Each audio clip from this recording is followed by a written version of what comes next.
Welcome to the road to the NHC, where we were going to help you sharpen your handicapping skills and guide you towards securing a spot at the National Horse Players Championship in Las Vegas. Whether you're a seasoned player or just getting started, we've got your strategies and insights to help elevate your game. Joining me none other than 2022 NHC champ David Harrison, my partner, bringing his winning expertise to the table. David, kind of chopped up that opening a little bit, but that's okay. You are the 22 NHC champ. It's not easy to do. You've already got 2 entries for March in Las Vegas.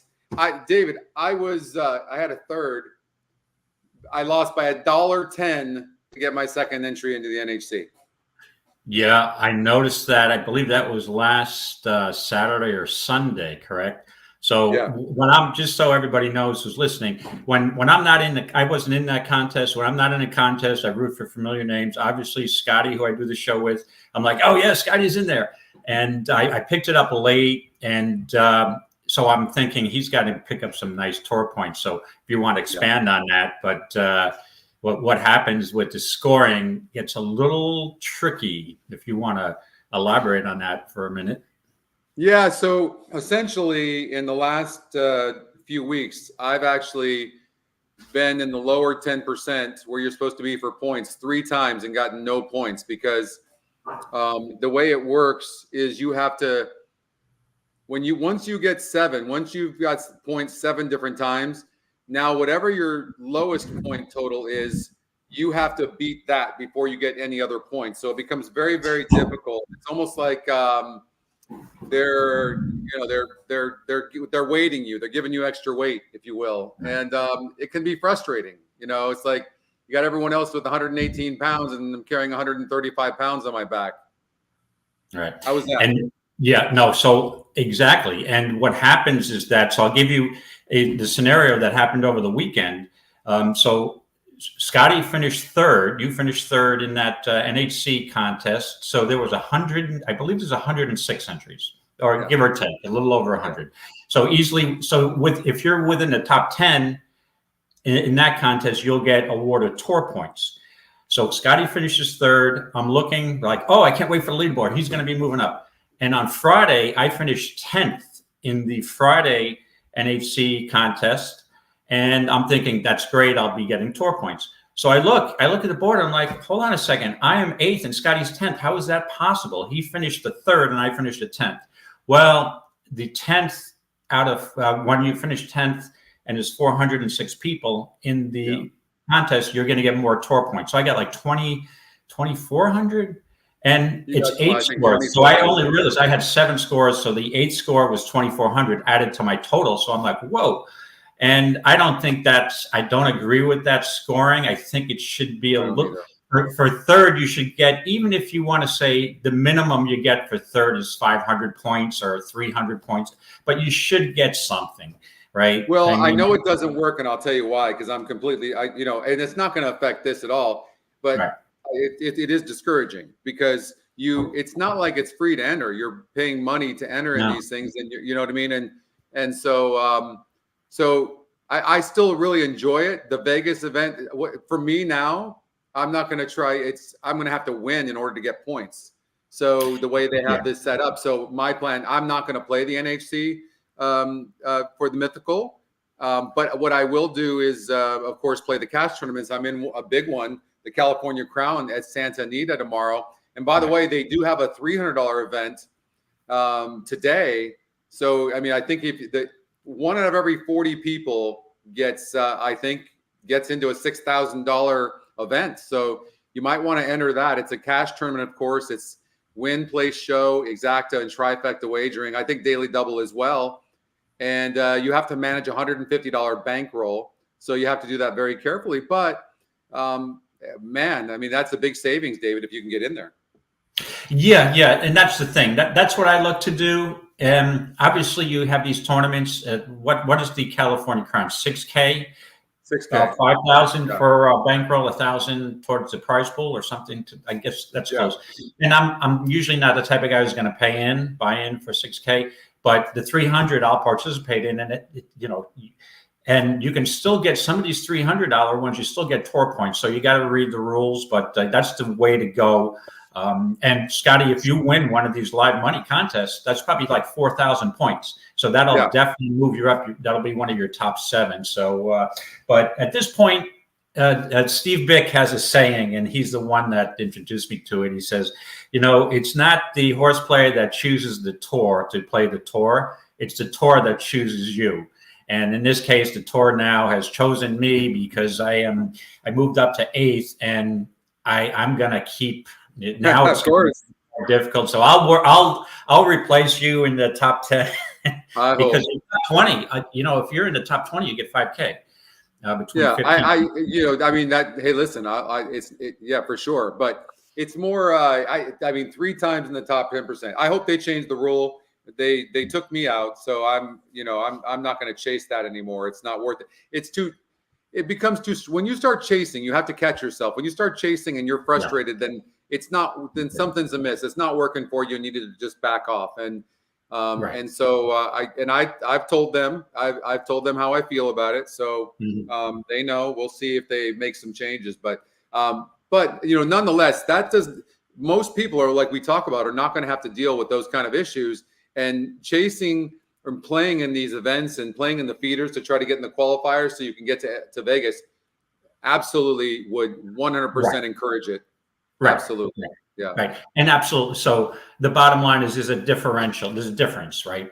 You either play tour to get to the NHC, okay, or you play for the tour, or you play both.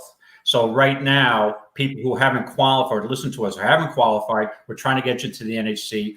You should just don't worry about tour points. Just worry about getting to the NHC first. The only reason I'm worried now about the tour points is because I've had 2 seats, and then I'm in the top 20, and it's like, well, I might as well give it a shot here or there. But I'm not chasing. There's some guys who play 3 entries every Friday, Saturday, and Sunday.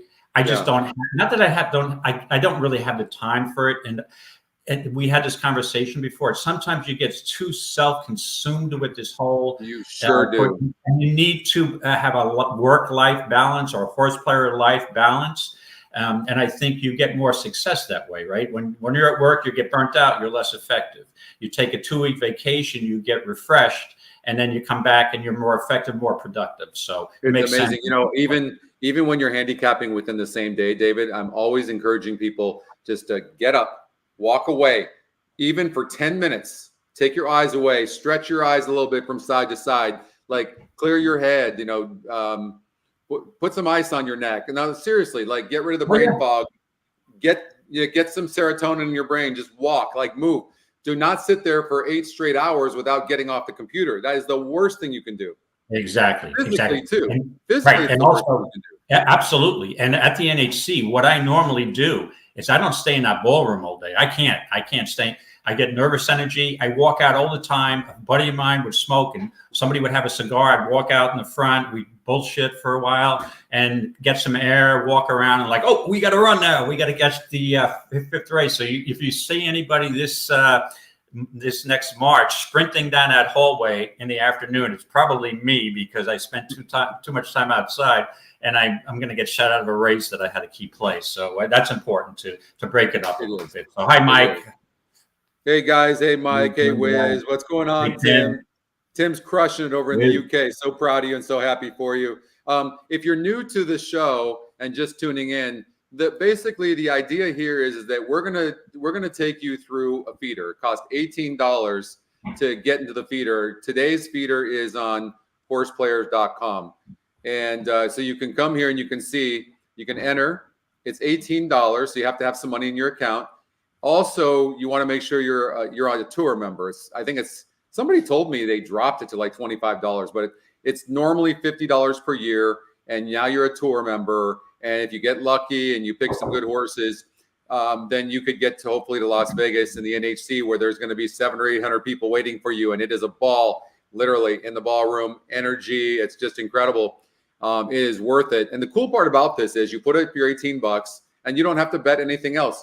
It's a mythical. So it's a win in place. So you pick one horse and you hope that horse comes in first or second, obviously, preferably first, and then you get points. And that's how it works. Now, in this feeder for $18, there's races 1 through 4 at Laurel Park today. And there's races 2 and 3 at at Belmont at Aqueduct, or BAQ. And so what it is, it's Aqueduct's track while they're rebuilding the Belmont's track. So they abbreviated BAQ, Belmont at Aqueduct. And then if you happen to get, I think it's the top 35 or 40, depending on how many people enter the feeder, then you get to go into the qualifier, which is a $75 fee, but you don't have to pay that because you qualified with your $18. So it's really a lot of fun. Hey, Gilly, hopefully you guys can tune in with us and join us. At the very least, it's so funny. I talked to a few people like, man, because, I was at the top of the leaderboard for the longest time this year. And people were telling me that they were going on and just betting my place. Yeah. So at the very least, if you're not going to play, you can tune in, and we're going to give you some. Hopefully, we're going to give you some winners. So there you go. Yeah, Bill was saying it's a 25. So Tour 25 is the $25 discount code. That's huge. Thank you, Bill, for that. So essentially, you put in this coupon code, and you save $25 and become a tour member. That's pretty cool. Right. And the thing is, too, the important issue here is you can do this on a budget. I mean, if you have the discipline and you have a limited disposable income or money, obviously you got to pay your mortgage, you got to pay your bills. But if you could just every Friday, you can play an $18 ticket or maybe two $36 for feeders. If you don't make it, you don't have to join the $75 one. So you can do it on a budget and try to get there. Once you get there, you can be a $2 win place horse player, for real in your everyday horse playing. And you can compete against the guys with deep pockets, the tournament players, the guys who bet $10,000 a race, because you're all on equal footing there. Okay. And some of the best handicappers I know didn't have deep pockets. They go to the track with $100 and that's my budget for the day. And some of these guys are really good. And it doesn't, you go with $10,000 or 100.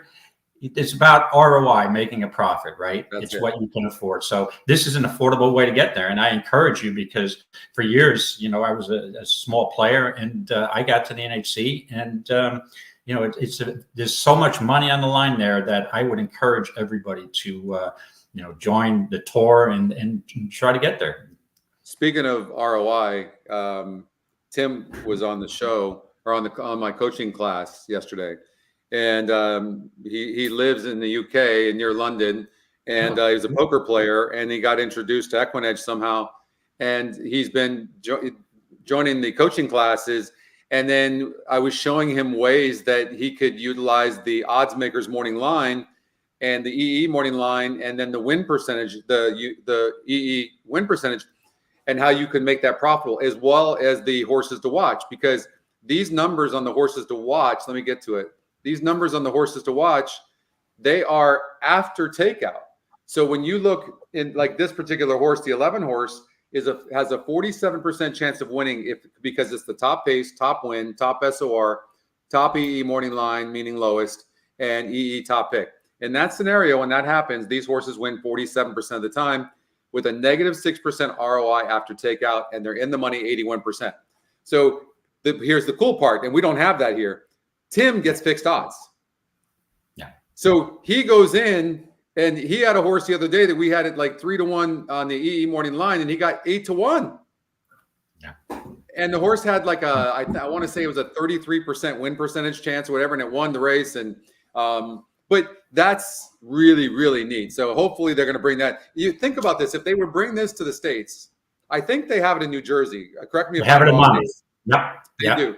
But nowhere else. Like the energy that it would create, I'm telling you this, I'd be playing all day long using EquinEdge. So if you're in Europe anywhere and you want to have some success, it's an absolute no-brainer. I would be doing it.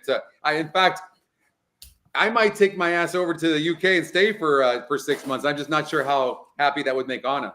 But yeah, actually, Anna was born. My fiance was born in London, actually. So maybe I can convince. Hey, maybe that'll work. And I'll just mention one thing about the fixed wagering. So I was experimenting with it at Monmouth. I've been there for contests. I've been there. Usually go 3 or 4 times a year. Haven't been there yet. but probably next month. And the key to the fixed odds is wait for say the first race takes off, and wait till as soon as the pool becomes live for the second race. And you'll know what horses you like that may be live, because I can pick off a horse that was, morning line 12-1. And I love the horse. I think he'll go off at 6 or 8-1 in real-time wagering. And then the opening flash, he's like 18-1. You run to that window, try to get the 18-1 because you're getting value, right? Because then the odds drop. Yeah, but you find, but those are rare, David. I would argue the point that you want to do it well beforehand, because usually the odds maker is setting those odds at a higher. And then if we have the horse at a lower number, then that horse is most likely to get bet down. Correct. And then the odds maker is going to adjust, and you're not going to get that price. That's the problem. Oh, yeah, that's what I mean. As soon as the first race, say, for instance, I want to play fixed wagering in a second race. As soon as that first race is over, it's official. Then you go to the window, you look at the odds real quick, and then that's when you play it, put it in as soon as they accept it. I'm taking the highest odds I can get on these. Every one of these horses to watch, I'm taking those. I would just bet every single one of those things. Anytime I saw a horse to watch and I'm in Europe, I'm just playing it. And then I'm also following the EE morning line and the win percentage. So if you can lock in, think about that for a second. Like, imagine you on the 11 horse, you could get 6-5, 8-5 odds on a horse that's probably going to go off at 1-2 as an example. I mean, and there are way better examples than that, but it's pretty cool. So, all right, we're going to get going. We have about 45 minutes before Laurel's race number 1. Get rolling. Let's do it. Okay, let's run this race. Okay, while this simulator is running, I'll just mention this is a 5.5 furlong, 20,000 claimer, non-winners of 2 lifetime. Originally scheduled for the turf, however, it rained off, and we have a sloppy main track going 5.5 furlongs. So we've got a bunch of scratches here. So the remaining horses got a couple of AE main track onlys, MTOs. So it changed had to call an audible and handicap on the fly here. So a huge drop here for Wickline, the 11 horse for Brittany Russell. And the race simulator has this horse getting the lead, even though the 6 and the 11 are equal in the speed numbers, but in the pace number. But the 11 horse is going to be sitting on the outside. That's a way better post. Really, tell me which horse is going to break the best. 3 out of the 4 times the 11 horse at the first call has got the lead. 6 is pretty fast as well. Maybe not as great a breaker, but I think it's going to be. I think the 11 wins the race if it breaks, and it needs to break good. But I mean, it's much more classier. If you look at the SORs, David, it's much more classier than the 6 horse. Oh, absolutely. So yesterday I was handicapping the early schedule, the feeder races.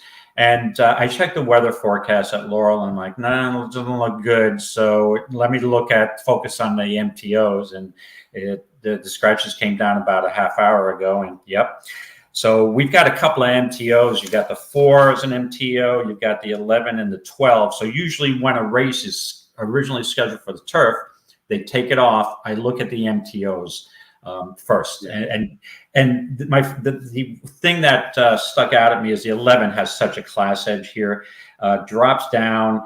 This horse is now we're dealing with a non-winners of 2 lifetime. This horse has only had 1 start. 4 starts and 1 win. So he's 1 for 4. So there are horses in this race who are 1 for 7, 1 for 10, 1 for 13, 1 for 20. So it's going to be very difficult to beat the 11. But when I look at it, I'm looking for breeding on off track. I'm looking for success on off track. Is there a sleeper here in this field? Because if you're playing any horizontals, you have to use the 11. You don't want to leave that horse out. The horse is 2-1 now, and if it was fixed odds, I'd lock in at 2-1. You'd probably get 3-5, 4-5 at post time. With that being said, I'm not going to take a short price horse in the first feeder race. So I'm looking around, and I'm like, okay, we've got a horse here, the 15, number 15, Little Skippy. Now, I will acknowledge he's 1 for 20. Okay.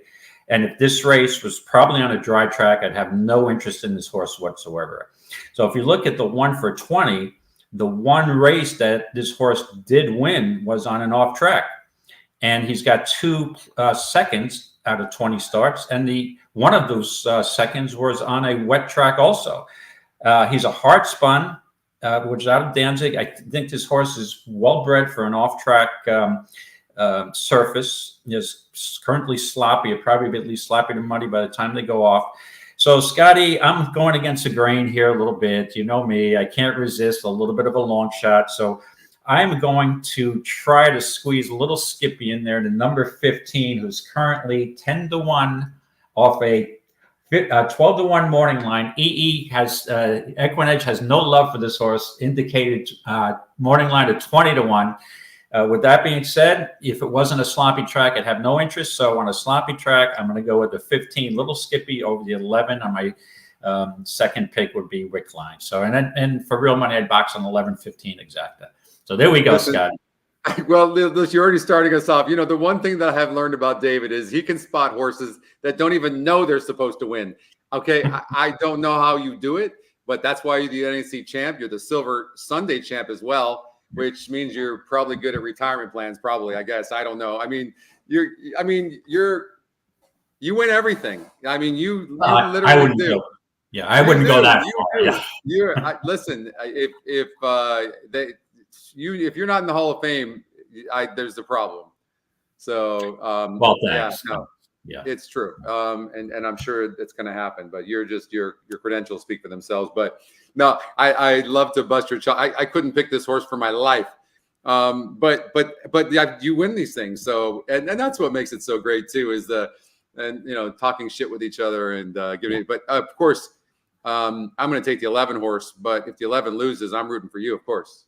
Right. And again, when there's a lot more fun when you're at the NHC and you're picking a 15-1 shot. When it scores, you're much more excited than when you get a 6-5 shot. So, and I don't like taking big favorites like this. I really don't. It's just, but it looks like a free square. I have to. It does. Yeah, it does. It really looks, and then especially with the track, I'm going to assume that they knew it was going to rain and it was probably sealed. So, and Laurel kind of plays towards speed anyway. So I'm going to assume that, I mean, obviously if the 6 wasn't in the race, the 11 would probably be 1-9 right now. I'm guessing. Right. And that's what I'm hoping for. Okay. Because when I see the EE metric, we have a pace factor of 78 on both the 11 and the 6. That leads me to believe maybe there'll be a suicide pace duel on this racetrack. And I've seen on sloppy tracks, you can close on certain sloppy tracks. When it becomes muddy and tiring, it may be more difficult to close. So I'm thinking the 15's got the great post to stalk a possible speed duel and make the first run if the pace starts to collapse. So, yeah. Hey, Tony. What's up, Tony? I have not seen you in so long, Tony. Where have you been? It's not the same without you in the community, brother. We miss you. You got to come back on the show, too. Tony's been on the show a couple of times, did an amazing job. So been with us from day one, just one of the good guys. So where have you been? I remember back in the day doing shows, and Tony, you like, there'd be nobody talking in the chat, but Tony's just, it's Tony. And I loved it. It kept it going. It's Tony's birthday. Happy birthday. Happy birthday. Happy birthday. Mike, we missed you in the coaching class yesterday too, by the way. It was a really good coaching class. Sometimes, believe me, they're not always great. Sometimes you're just, and it's not just because we had winners, but it was just, I don't know. It was a good energy. People were sharing things with each other, talking. It was really great yesterday. Yeah, excellent. It was good. Great. Okay, so you're on the 15. I'm on the 11. Let's go to race number 2. Okay, race number 2 at Laurel Park. We've got a 12,500 beaten claimer for 3 years old and look at that. Look at that. Miles. So I'm sorry to cut you off, but I mean, the 12 horse has got a 4-length lead going into the second call and 16% win as well. And the 2 horse is going to most likely be your favorite, is dropping more than 10 points in GSR. Very interesting. It's not going to have the 12 horse winning, but the 12 is an interesting horse. If it's going to have that kind of lead, it likely doesn't have to run so fast early and might be able to preserve and hold on. It's clearly the speed, and it's had big win percentages before too, and did stop, to be fair. Well, no, you know what? Look, it did have big win percentages, but and you that can throw you off. But look, the horse really never cleared. And look what happens when the horse does clear. Maybe this horse isn't the same horse anymore as it used to be. It obviously had some back class. We talked about, maybe speed's going to hold here. They're getting 113 pounds with the bug. I don't know. The 12 horse looks pretty darn good off the race simulator.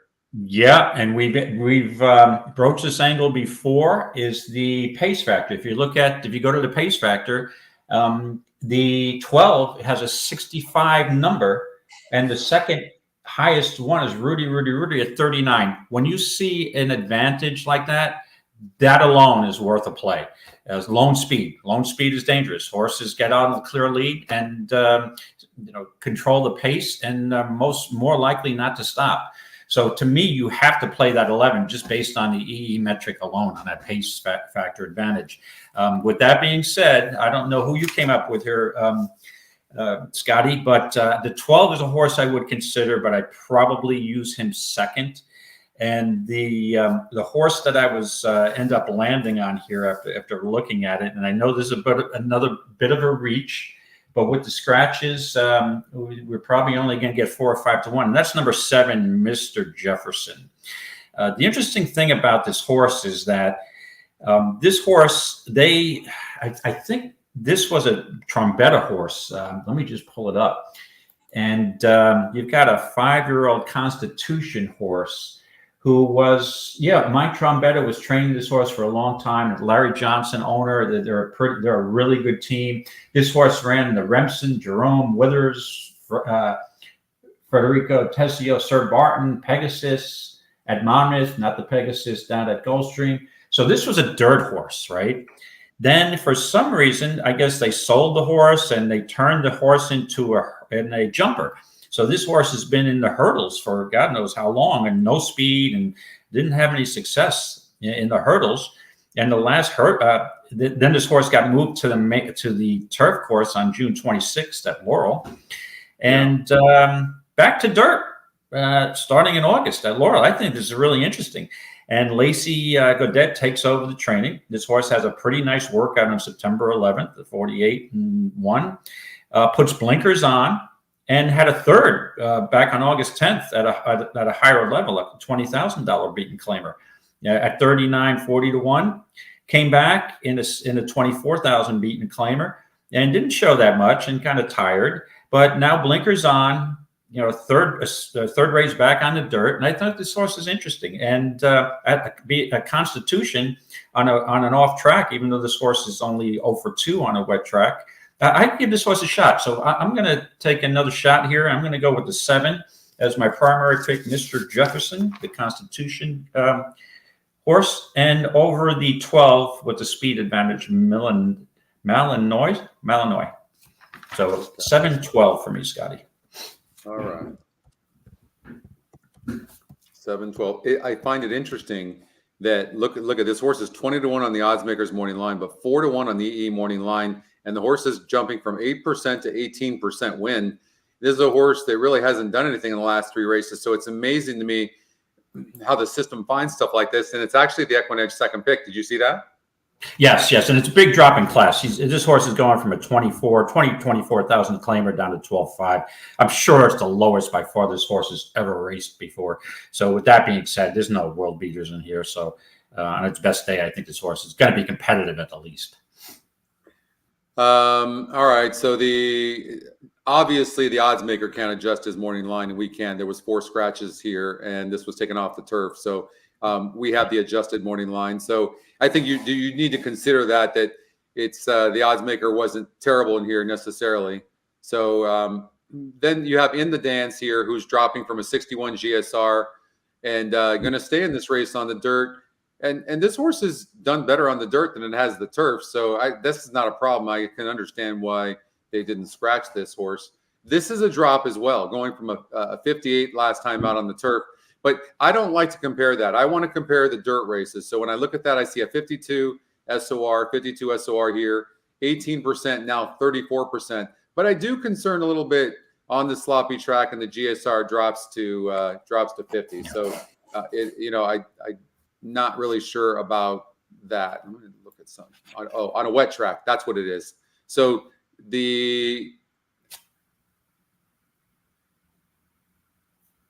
Yeah, the horse really hasn't done anything on a wet track, so that's what the system is seeing. So when you see this here, what the GSR is looking at, the GSR right here is looking at 8 furlongs wet dirt. So that's why, because it threw me off a little bit when I was looking at the 2-horse and I saw 61 going 8 furlongs here at Timonium, and then it said 50 GSR, but it's because it's a sloppy track. That's why. Farrier, the 11-horse Money Room. Let's take a look. So, yeah, what do you think of this horse, David? I agree with Tony. This horse. I originally, before the scratches, Scotty, just so Tony knows, that I called this race 7-11. The 11 was going to be my second pick, but now with the scratches and the 12 having such a pace advantage, I don't think you can leave the 12 out. So yeah, that was my third contender here. Originally, I was going to use this horse for second, but this horse also did lose to In the Dance at Timonium last time out, and there's really not a drop down. This horse broke its maiden for 10, and now is at this level. So we have a couple other horses who are dropping down. So yeah, I think this horse is an obvious contender, but I opted to fade it a little bit based on the pace advantage of the 12, and that I like the 7 a little better than this 11. I don't love this horse for the win personally, and this horse got 2 wins in 28 races, and I'll show you why. This horse lost against a 44 group here, and at 27%, and it ran decent. Then he won this time out, but only against 4 other horses against a 50 group. Then was 35% and 27% against 46 groups and lost. And then last time got third again. 9 second place finishes for this horse. Yeah. I see that's the type. That's what I'm seeing. For me, I would key this horse in the second spot all day long. Somehow this horse is going to find a way to lose and get overbet again. That's what I'm envisioning for that horse. And then In the Dance here, I'm going to try to beat this horse as well. Being on the inside, really not much speed. So I see this horse being a little bit far back as well on this sloppy track and maybe worth beating. And when you have a horse like this that could get overbet, that's an opportunity to find other horses. So I'm going to stick with the 12. I know you've got the 7. I think the 7 is going to run good as well. If we think the race simulator is wrong, we go like this. And then look, I think the 11 horse, the same thing, likes to get second. I think the only other horse we really need to look at is this one horse. We'll just take a look at the 1. Sure. It looks like it's a little class compromised here. So I think this horse will make. Hey, listen, if this horse goes off at 20 to 31, you might find an exotics there. You might want to look at the 1 horse for the 3rd or 4th spot. But let's take a look at this 5 horse. I'm leaning against only because there's not really a lot of speed in here, and that horse has an 18 on the pace number. So here's a horse that looks like it's most likely going to be closing. And look, it closed going 6 furlongs against a 56 group. So it has the credentials to do that, but it only has 2 wins in 35 races. And I recognize that all of them kind of have resumes like that. But this horse is not a proven loser. And now I know it needs the lead, though. 12 needs the lead, but it's going to get the lead. So, for me, it would be 12, 5, 7. All right, 12, 5, 7 for Scotty. I am 7, 12, and 7, 12, 11. Those were the 3. If I was playing a try, those were the 3 horses I would use. Let's see here. Okay, we'll lock that in. 5 is kind of far. 5 is far back. I'm going to take that back. I'm going to do a 12, 11, 7 because I actually do think the 11 is going to run second. And it kind of looks like that. Catherine likes the 9 horse Rudy. Hi, Catherine, by the way.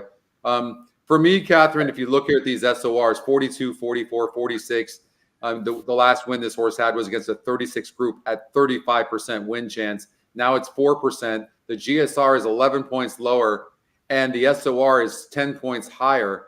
I can't see it. I don't see it. That being said, the race simulator only has this horse 2 lengths back at the wire, David. Right, and this horse, his last couple of races, broke his maiden for 10 back in June, and is racing a $6,000 claimer, now a $5,000 beaten claimer. So it's in good form.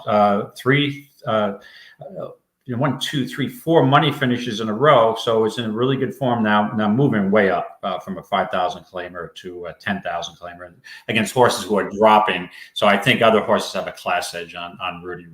So this is a horse I would fade, and no success really on a wet track. Just 1/3 out of 4 starts. So yeah, the horse I would pass on. All right, look, we got another speedster. Look at this. Wow, what's going on here with these 12 horses, 11 horses, 12 horses? Incredible. What's up, Good Chris? All right. Hey, Chris, how you doing, brother? So now we're dealing with another race that was originally scheduled for the turf. It's going at 1 1/16. We've got an optional claimer, 12-8. And again, looking at the MTOs, we got the 2 and the 5 and the 12 are the MTOs. So those are the ones I focused on. I think it's a 3-horse race. So go through some of those horses. Let me just see what we got here. The 12 does have the pace advantage. This horse has never done great at Laurel. If you look at the total amount of money earned on the dirt, in 44 races, 241,000 earned.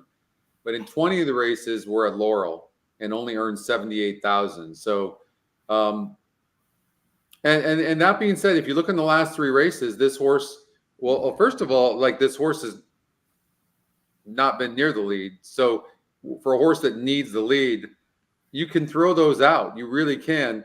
So facing a little bit easier, the win percentage goes up, goes to a new trainer, which is a good thing. And I think the only negative I see is that the GSR does drop from 58 to 52 on the stretch out. But these 1-turn mile, if the track is sealed, David, I mean, this 12 horse has every right to go gate to wire. Yes. So I'm looking at, again, the EE pace metric. And this 12 horse doesn't have as much of a disparity between the first and second place, first and second projected pace factors here, 65 to U.S. Constitution at 54. So I don't think this horse will have a clear lead, but you got to figure this horse likes an off track, and it's the reason this horse was an MTO, right? This horse has had 11 starts on a wet track, 3 firsts, 4 seconds, has 11 victories in 48 starts on as in a career, with only one of them being a turf win. This is an 8-year-old horse. Has this horse is this horse fading off form because he's getting older? I'm not sure. So then I looked at the other MTOs, the 2 Hornbeam. This horse has been racing a little cheaper. It was claimed back in April for $5,000, and now racing for 10 in that 10-12 level. And this horse is out of a wet track, basically 4 out of 6 hitting the board. So this horse has some potential here to be a contender. So this is a definite contender. But the horse I think is a real good play here is the 5 Rondon Scorsese. Look at the workout September 17th at Parks. And just notice the wet track record. This horse has had 10 starts on a wet track and 9 finishes in the money, 4 wins, 2 seconds, 3/3. That's all I really need to know.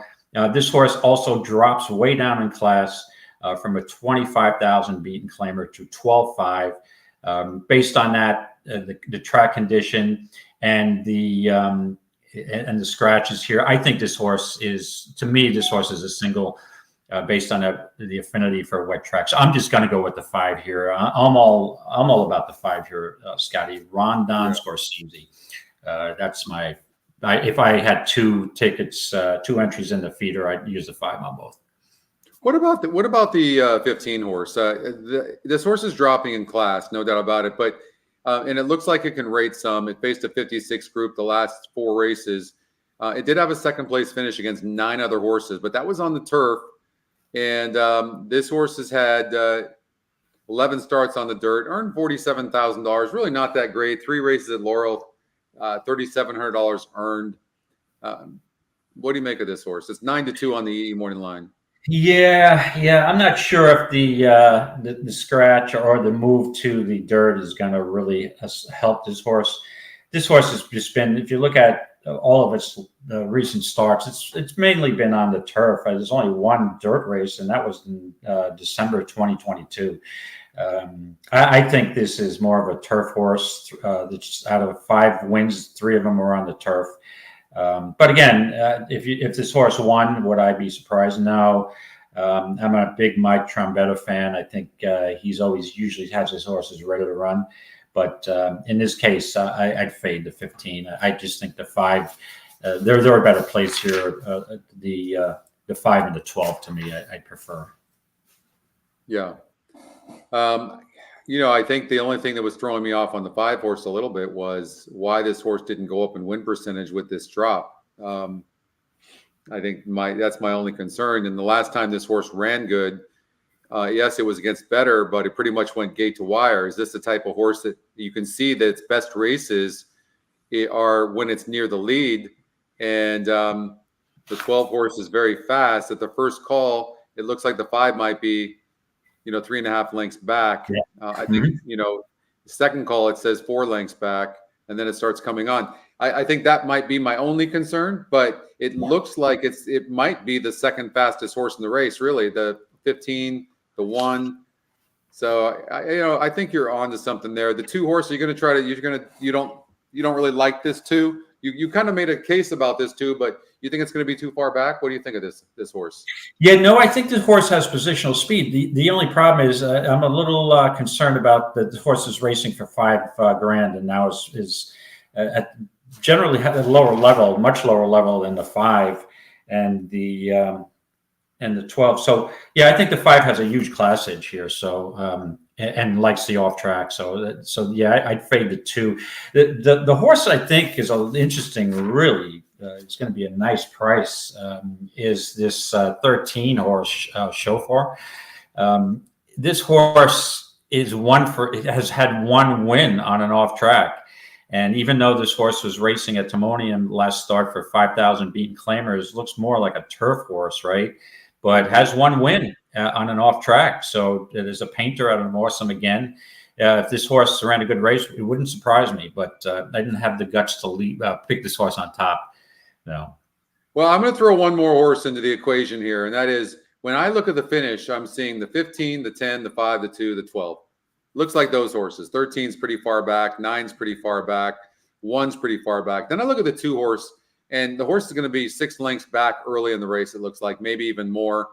It's 6-1 on the E morning line. So I'm like, okay, you know what? Maybe I'll take a chance. I'm going to try to beat that horse. And now it leaves me with these horses. And the 10 horse is going to probably go off at 10, 15-1. So when you're looking for a legitimate price horse, if the 12 falls back, and there's probably a likelihood that it will after showing speed, and the 5, for whatever reason, doesn't run its race, because I would agree with you, the 5 is the horse to beat. It's 9-5 on the E morning line. Then you better look directly at the 15 and the 12. You mentioned the 15 and the 10, the 15 and the 10. Those are your 2 price horses, I think. Yeah, could be. I think I prefer taking a shot with the 13 Chauffeur, but based on the off track and the trainers, two for 3, so the barn is pretty hot. But yeah, I don't like the step up from 5,000 beaten claimer to 10,000. But no, you make a good point that this race could be a little interesting with a long shot that we don't expect to run very well. Yeah, I'm not sure you're supposed to look at. Here's what I will tell you. You have a horse in the 5 horse that might be your favorite in the race, and it's only 11% to win. You're supposed to beat those horses. Correct. You're supposed to beat them. And the win percentage is one of our best algorithms. And if it says 11%, it is 11% plus or minus 2%, 1.5%. It's not wrong very often. So right. And again, if you're looking to poke a hole in this horse, the 5 is that his last race was just dreadful, and this by far the worst race this horse has ever ran is this horse, and now drops down to 12.5, and Jamie Ness is over 16. So I realize there's perils here with my selection, but based on that drop, the horse's affinity for wet track and getting that wet track swayed me here, because if this race was on a dry track, I'd probably have no interest in betting the 5 as the 9-5 favorite. Yeah, understandable. I'm going to go with the 10. I'm going to take a chance on the 10. Oh, okay. Scotty's reaching out for the long shot here. All right, I'm going to lock you in. All right, lock you in with the 10. All right. All right, let's go to race number 4. We have 18 minutes. Don't forget, this is a pick and pray. So if you are playing, you have to make sure that you have all 6 plays in before the first race goes off, which is race number 1 at Laurel. All right, let's see here. We've got 4 scratches. I'm assuming this race was taken off the turf? Yes, off the turf. We've got the scratches, and unfortunately, the scratches of the 2 who I thought was a contender, the 4 who was a huge, a very big contender in the race, and also the 6 who I really liked, Bernie Russell's horse, kind of just decimated this entire field. And so I didn't spend a lot of time on this race after the scratches, because there's a horse here I liked as a long shot with all those other contenders originally in, and now the long shot is not a long shot. But I'm going to take the price and just move on, Scotty. What are you taking? And take the 3 to 5 on the entry. I mean, I really like Time to Cruise, the 1 horse. I know Jamie Ness is 0 for 16, but we know how good of a trainer Jamie is. So I just think it's a bad streak. And I just think with all the scratches here and looking at the distance, this horse has won at the distance, has won 4 races out of 21 starts. I love the work out on September 20th. This horse's last 2 races were decent at a high, a $25,000 claimer and a $40,000 claimer. And this is a much weaker field to me with the scratches. And then you have the 1A uninvited guest, who is another contender. And this horse has also won on a wet track. So to me, I just going to go with the 1 entry with the half of the entry I really like is Time to Cruise, but I just take the 1 and move on. Okay. So David's taking the 1, and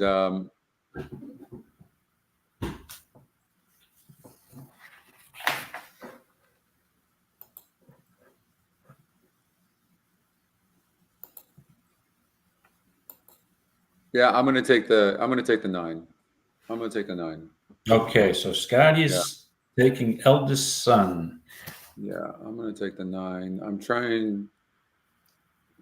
I'm looking to see how this horse has done on a good track, and it did good here. Even it's not easy to do. So look at this horse on a good track, going 8 furlongs here at Laurel Park. Came from well far back. I'm hoping. I don't think this horse is going to be that far back in this race. No, and that's important. So I will take the 9. Yeah. Okay. Yeah. And then September 14th of 23 on a sloppy track at Pimlico, this horse had a nice second. And has had out of 2 races on a wet track, this horse has had 2 seconds. So that obviously contender. Mm-hmm. Well, and this horse has been claimed in the 3 straight races. And Kieran McGee is 20% off the claim, 20% in 127 samples. So, and this horse has done very well, 147,000 of the $240,000. So, 90,000 basically of that 240,000 has been earned on the dirt. So, and also 8 furlongs. Look at that, 87,000 in 4 tries, and Laurel 83,000 in 5 tries. So I think the 9 deserves a look. There's really not a lot of speed in here. Coffee and Chris looks like the fastest horse in the race. Let's look at the race simulator and see. It looks like but see, there's a few of them here. One of the reasons why I went away from the 8 and the 7 is they both look like horses that need the lead or need to be near the lead for their best. So that's why I think the race might set up for the 9. Will probably be sitting in probably 4th place by, probably 3 or 4 lengths back. So I'll go there. All right, let's go to, let's see. That's Belmont, right? Second race. Yep. Race number 2 over at, you just call this Aqueduct, or is that what you like to do? Or yeah, it's really Aqueduct. That's where it's run. You can say it's the Belmont meet run at Aqueduct. I don't want to think of anything about Belmont because I'm so used to going to Belmont. And when you tell me Belmont, I'm thinking of 1-turn miles, 1-turn mile on 8th races. And I have a biased opinion at Belmont. I don't even want to think of Belmont. This is Aqueduct, 2 turns, the city track off on the cross, the Belt Parkway, right across from JFK. Yep. Why are you yelling at me? You scared me straight. I'm good. I never call it Belmont again. Don't ever call it Belmont again. Okay. If it's in South Ozone Park, it's not Belmont. It is Aqueduct.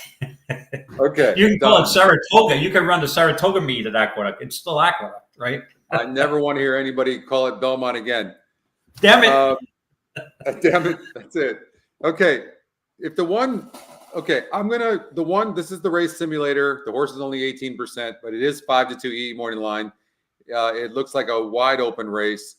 But let's take a look at the one first, and then we'll eliminate the one, and because then you have a wall of them that are literally within a length of each other. But let's take a look at Inflation Nation. Did you have a thought about this horse at all? Well, let me first elaborate on the thought I have about the race. Okay. This is an inscrutable head scratcher to me. If I had any hair left, I'd be pulling the rest of it out, handicapping this race. You got 6 furlongs, turf race, and you got so many contenders here to weed through. And I think down the stretch, you're going to have 5 or 6 horses with a chance to win. Whoever gets the trip. So a lot of this to me is a guessing game. So I tried narrowing it down a bit, and it presented me a lot of difficulty. Especially you look at the pace, EE pace metrics. You've got 1, 2, 3, 5 horses between 71 and 75. So who's going to have the lead? Raging to me looks like the fastest horse from the outside. Irad doesn't usually like to gun for the lead. Then you got the 12, Irish Tenor. Lascano's style is not to usually gun for the lead. So I'm like, where's my buddy Kendrick Carmouche? Is he on any of those horses? Because he never saw a lead that he didn't like. So I'm like, okay, is there a closer who's going to stay close to the pace? So the way I approached it is basically like a race dynamic. Based on the race dynamics, how is the race going to develop? I think there's going to be enough speed to set up for a closer that could possibly get a trip here. So I narrowed it down to 2 that I wanted. And I'm going to go with the first one that I decided to put on top. And there's a little bit of a reach, but it's the 9, Musical Maestro. Now, Scotty, this horse is off a brief layoff. The last time this horse ran was July 21st. And a 5.5 furlong turf race was claimed by Patrick Quick. And I know what you're going to say. The numbers aren't good off the claim and all that other stuff. But don't forget, this was a 10-horse field he was in, and he was the 2-1 favorite.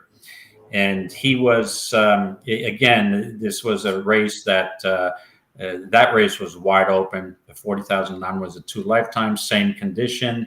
I'll give this horse another chance because if you go back to the race before, June 23rd at Aqueduct, BAQ, with its outside 11 posts, this horse closed and was bumped late at 31-1 with Joel Rosario. This horse closed up for a third, but only 3/4 of a length behind the winner, who was eventually DQ'd for a bumping. So this horse was affected by that DQ. McLean's Music, there's nothing wrong with those horses. This horse seemed, this last 2 races, since they moved this horse back to the turf, seemed to improve. So I'm going to give a shot that this 9's going to run a good race and then with enough speed up front to set it up for his closing pace. And the other horse I thought was interesting at a price was Joel Rosario was on Royal King, and he can be rather frustrating with his rides and his pace decisions, and he loves to close. He'll be back. But, off that last race, this horse is 3rd off a layoff. Off that race on July 21st, 5.5 for this horse. I mean, that was in the same race as Musical Maestro and a couple others here. And so I'd give this horse another shot, maybe to make a step up here with the 3rd race off a layoff. So the last couple of races for Royal King also, I mean, he's been bumped hard at the start. I think my only argument would be, I think this horse hasn't done as well on the turf. It just might like dirt just a little bit more. It broke terrible last time out. And on the turf going 5.5, it broke. It says bumped hard at the start. So yeah, you're right. I mean, this is an absolute grab bag.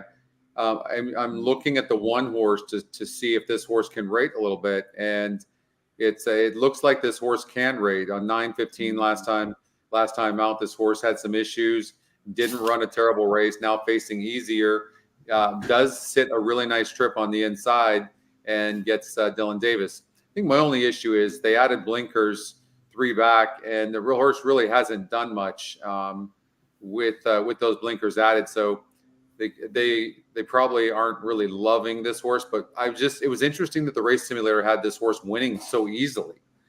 Just kind of really surprised me. You don't really see that very often. So maybe there's something to this one horse that we just can't see. I don't know. Maybe with the drop in class, it didn't run a terrible race here on the dirt, and that was a 52 GSR 2 back.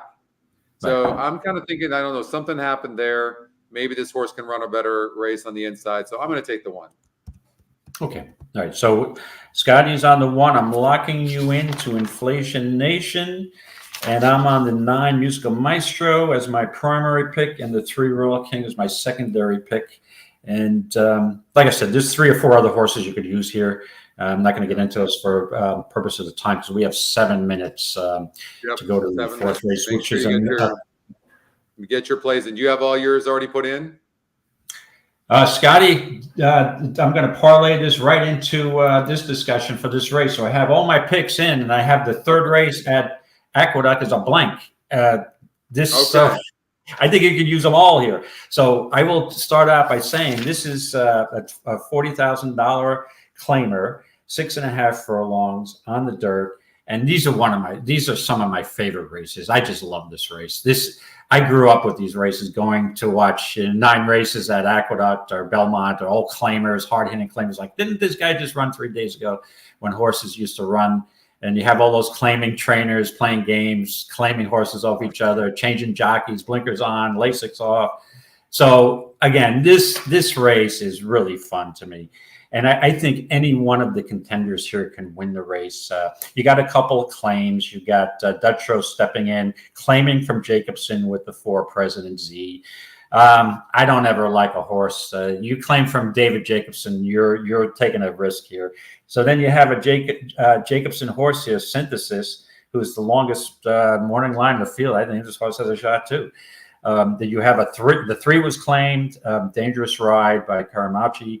And Pratt picks up the mount. This is a contender. Who's got the speed? Okay. Speed yesterday was King. There was a total speed bias at Aqueduct. So if you look at just that alone, inside speed was King. The 7 could easily wire this field. Another off the claim for Rob Atras. Manny Franco picks up the mount. Claim, first time gelding. I mean, the only concern I have is, is this horse prefers 6 furlongs, because this horse is the speed. Master of Arms will be right with, and Dylan Davis will be pressing the pace here. And I mean, I'm looking at everybody and thinking everyone's going to get a chance to win this race. The 2, Garuving, second race off a layoff's a contender. And then the 1, I don't know what happened to the 1, Dots Dollar, who's 5 out of 13 over this track. Because if Dots Dollar runs back to the June 23rd race, which this horse won easily off the pace, this horse is going to win if it runs back. Maybe the horse didn't like Saratoga. The horse liked Saratoga in the past. So 8 wins. Yeah. So, again, you could take anybody here.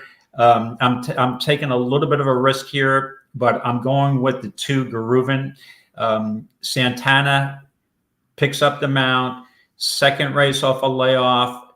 He doesn't have much speed. I think that hopefully the track is a little more even than it was, but I would go with the 2, Garuvin, and my second pick would be the 7, Squire Creek, because of the speed. So 7-2, 2-7, whichever way you want to go. I guess I'm going to put my plan now. I'm going to take the 2 over the 7.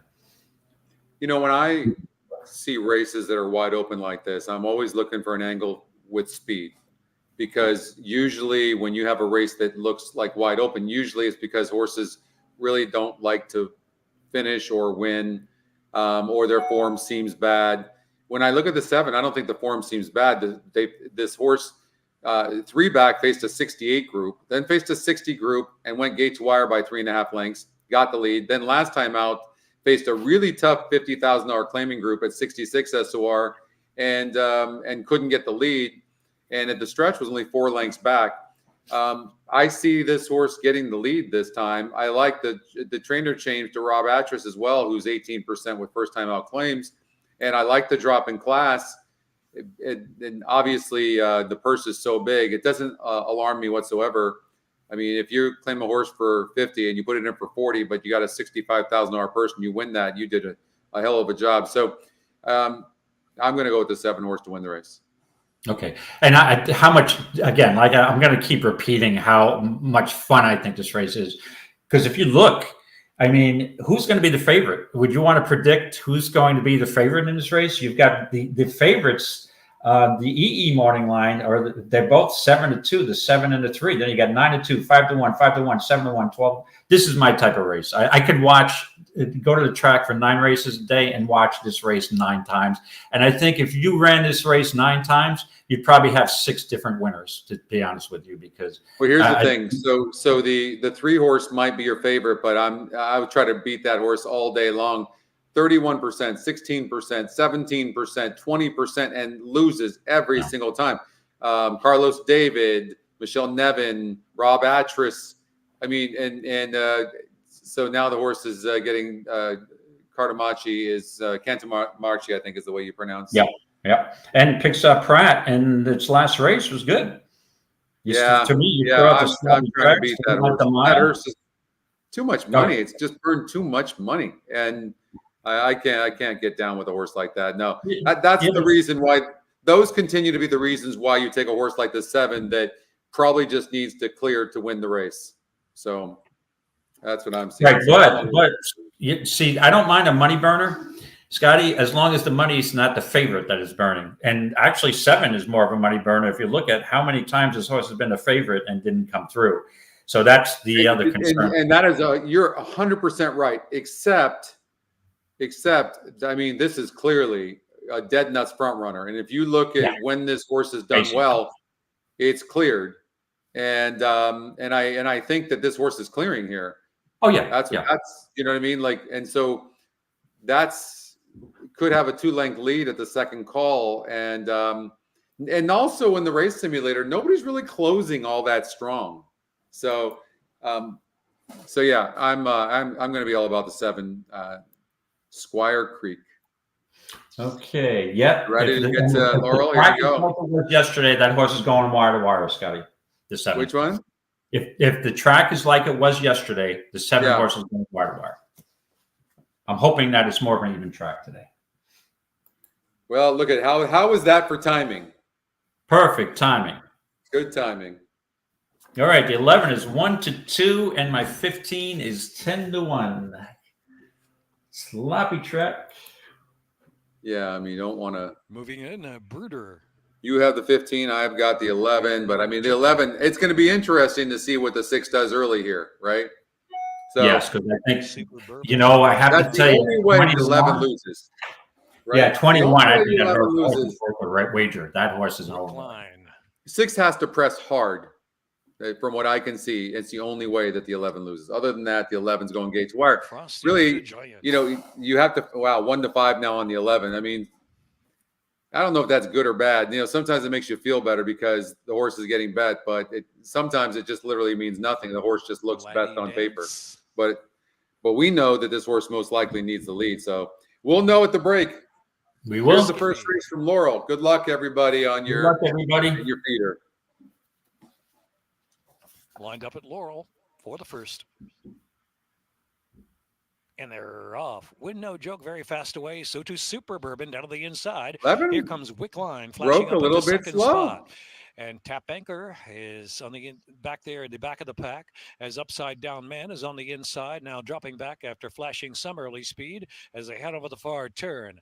Little Skippy moves 3rd on the outside. Now Frosty the Giant is next in 4th. Win No Joke is back in 5th, and Laddie Dance is next in 6th.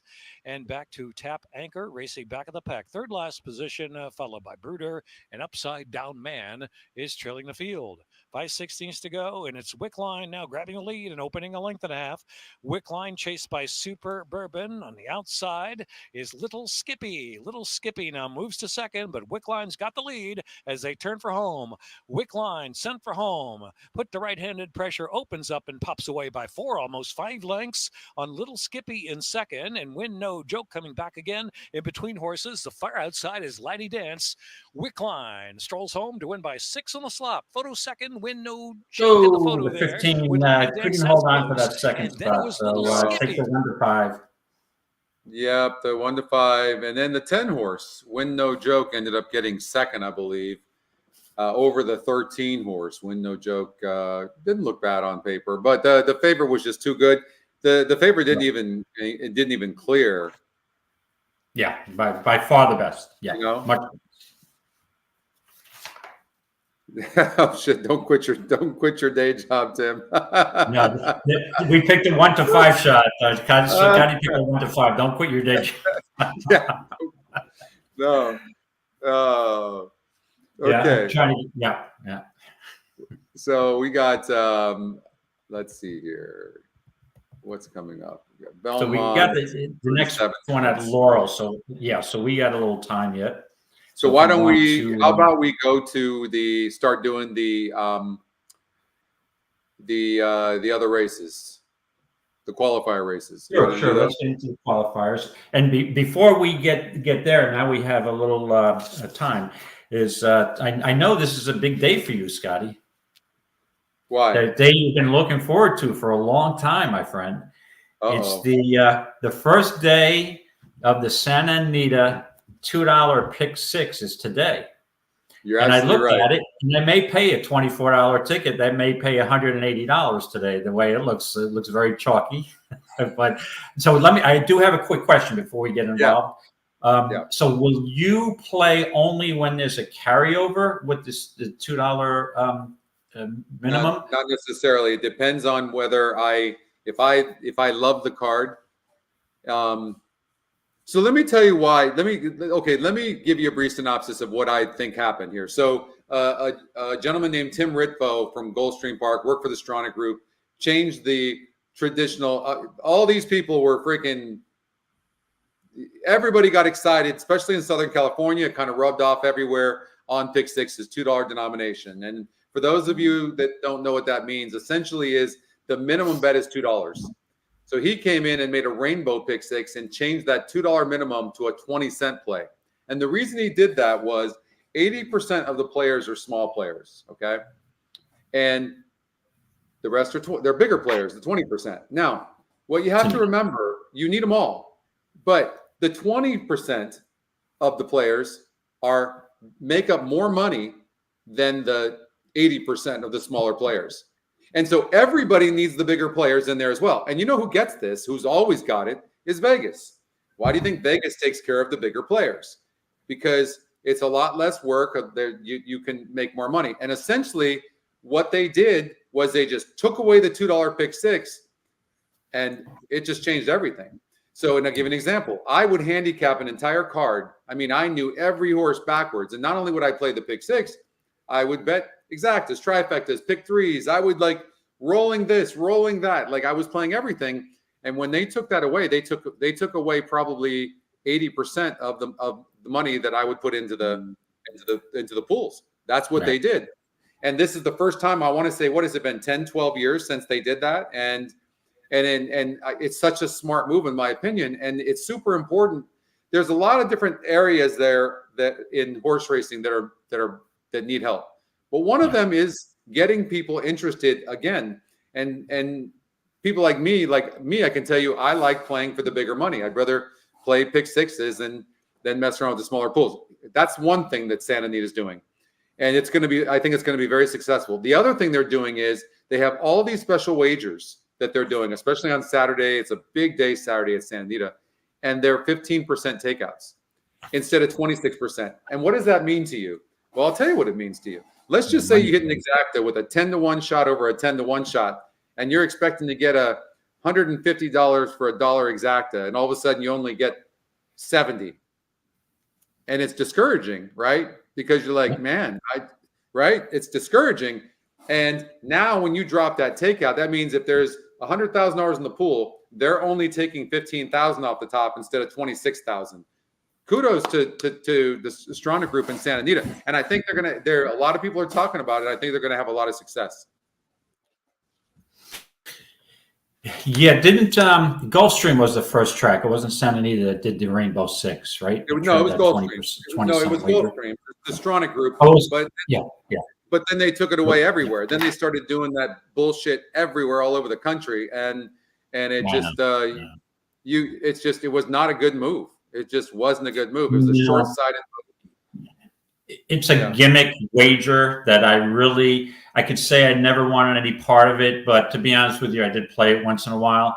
But I mean, there's so many different combinations you can use, and how frustrating is it if you really like the card and you think it's wide open on a big day, maybe Pegasus Day, and you have a very good day of picking, and you get 5 out of 6, and you know what you get for that 5 out of 6, and you might have had three $30 horses, you get zero, nothing.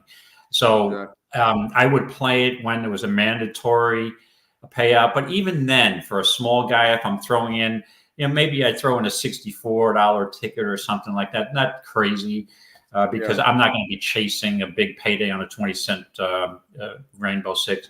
I mean, the syndicates are out there. You got people teaming up, hoping that you get some kind of crazy payout, and it's just never worth it. So. It's now at Santa Anita, it's no longer $1 in a dream, it's $2 in a dream. But I used to like the old days at Aqueduct Belmont, big carryover, you get $3 million in the pool, and it's going to be a nice payday, even at Saratoga when it was the $2. And again, I'd still play a small ticket, and the way I would approach it is that I'll play an $80 ticket, 84 or maybe 120, but I'm hoping to make that up before the pick six starts. So if I'm ahead, then I would proportion. I'm like, well, if I'm ahead $500 or $600, I'll play a larger ticket. So I'm looking to not lose money on that wager and figuring it's fun. If I'm telling you, you get 4 out of 6 going into the last 2 races, and you see a couple of long shots, man, does that get your adrenaline racing? It sure does. Almost like the NHC. Yep. Mm-hmm. Thinking I got a life-changing score here. Yep. There's plenty of, you have to get everybody involved. Like they just in one fell swoop, the big players, that's what they wanted to play, the $2 pick six. That's what we played. Yeah. And just come over, and they just all of a sudden, why would you wipe out something that is just so huge? Because they thought they were going to lower that denomination and they were going to get everybody playing the pick six, but it didn't materialize that way. Because think about it, even the smaller player, he plays the lottery. Like, that person still wants an opportunity at the dream of hitting something. Yes, when you play a smaller ticket, you're less likely to hit it, no doubt about it. But you still are going to play that. And play your phone numbers. I have a feeling that Rainbow pick six might go by the wayside after they see the energy and I hope. I think it did a disservice to our industry. That's what I think. But I agree. Right. And Scotty, I'll just end with this, that about the pick six, that the way I approach it on big days with the $2 pick six, I do want to spend 64. I don't want to spend more, but I team up with partners. I have 2 other guys. We're like, all right, how much you want to put in today? 65, 64 a piece. And then you have better of a chance at the NHC. That's what we do at our table. You're like, hey, who wants to pick the pick six ticket today? I'm like, all right, it's your turn. And I'm like, hold on a second. If you include the 2 and the 4, I'd like the 2. And then you talk about whoever wants to chip in. You chip in. You want 10%. You want 20%. You want 50%. So that's what we do at our table, just to keep it going. And again, it's a wager with all the money on the line at the NHC. It's a wager I'm not concentrating on. And it's like, hold on a second. We have 4 out of 6 with 2 races left. I got to pay attention to 2 different things, because that pick six may win you more than the NHC.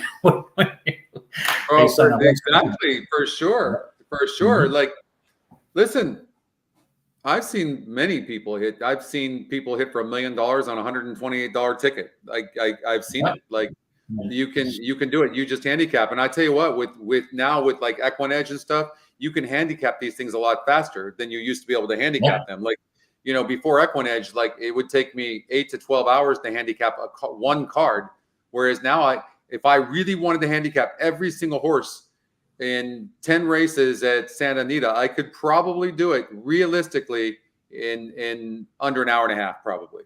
Right. Absolutely. It's a time saver, especially on that. Yeah, exactly. And just so for people who don't remember or aren't aware, that's why they call you Scotty Pick Six. Yeah. One of the only people to hit $1 million pick six. That is just a remarkable achievement, and it's something that you can take with you as your legacy. The $1 million pick six guy. It is. It's really neat. So I'll never forget that day. I hit 1.1 million plus 100,000 in pick five, so it was 1.2 million dollars. And I'll just when there was a first time starter that crossed the finish line in the last leg, and I added that horse last minute because it was 20-1 on the odds makers morning line, I believe, if I remember correctly. Now I owned a horse called Three Cuties, and I singled my horse in the first leg of the pick six. There was so many different things that had to go right, but it's just, obviously. But I mean, listen, I've hit over 400 pick sixes in my life, and I've hit, the smaller ones, the medium sized ones. But how many fives do we get? So it's an absolute adrenaline rush when you're playing for that kind of money. And we know what we might do if this all pans out like it looks like it could, and Santa Anita stays serious about this. Like, we could start doing pick six shows. That would, right? Yeah, we can do them when we have a huge carryover, right? That would, yeah. I mean, that would just be a blast. And the thing about when you handicap pick six races, you're studying pretty hard, which means that every horse in all of those six sequences, like usually the entire track, right? So meaning you're playing other bets as well. Like, you're not just betting the pick six, and it just creates such an energy. I hope it all works like it seems like. Supposedly they brought it back exactly the same way it was before. All the same rules, everything, the same carryover, the 5 out of 6. Supposedly it's exactly the same. If it is, I think they made a really smart move.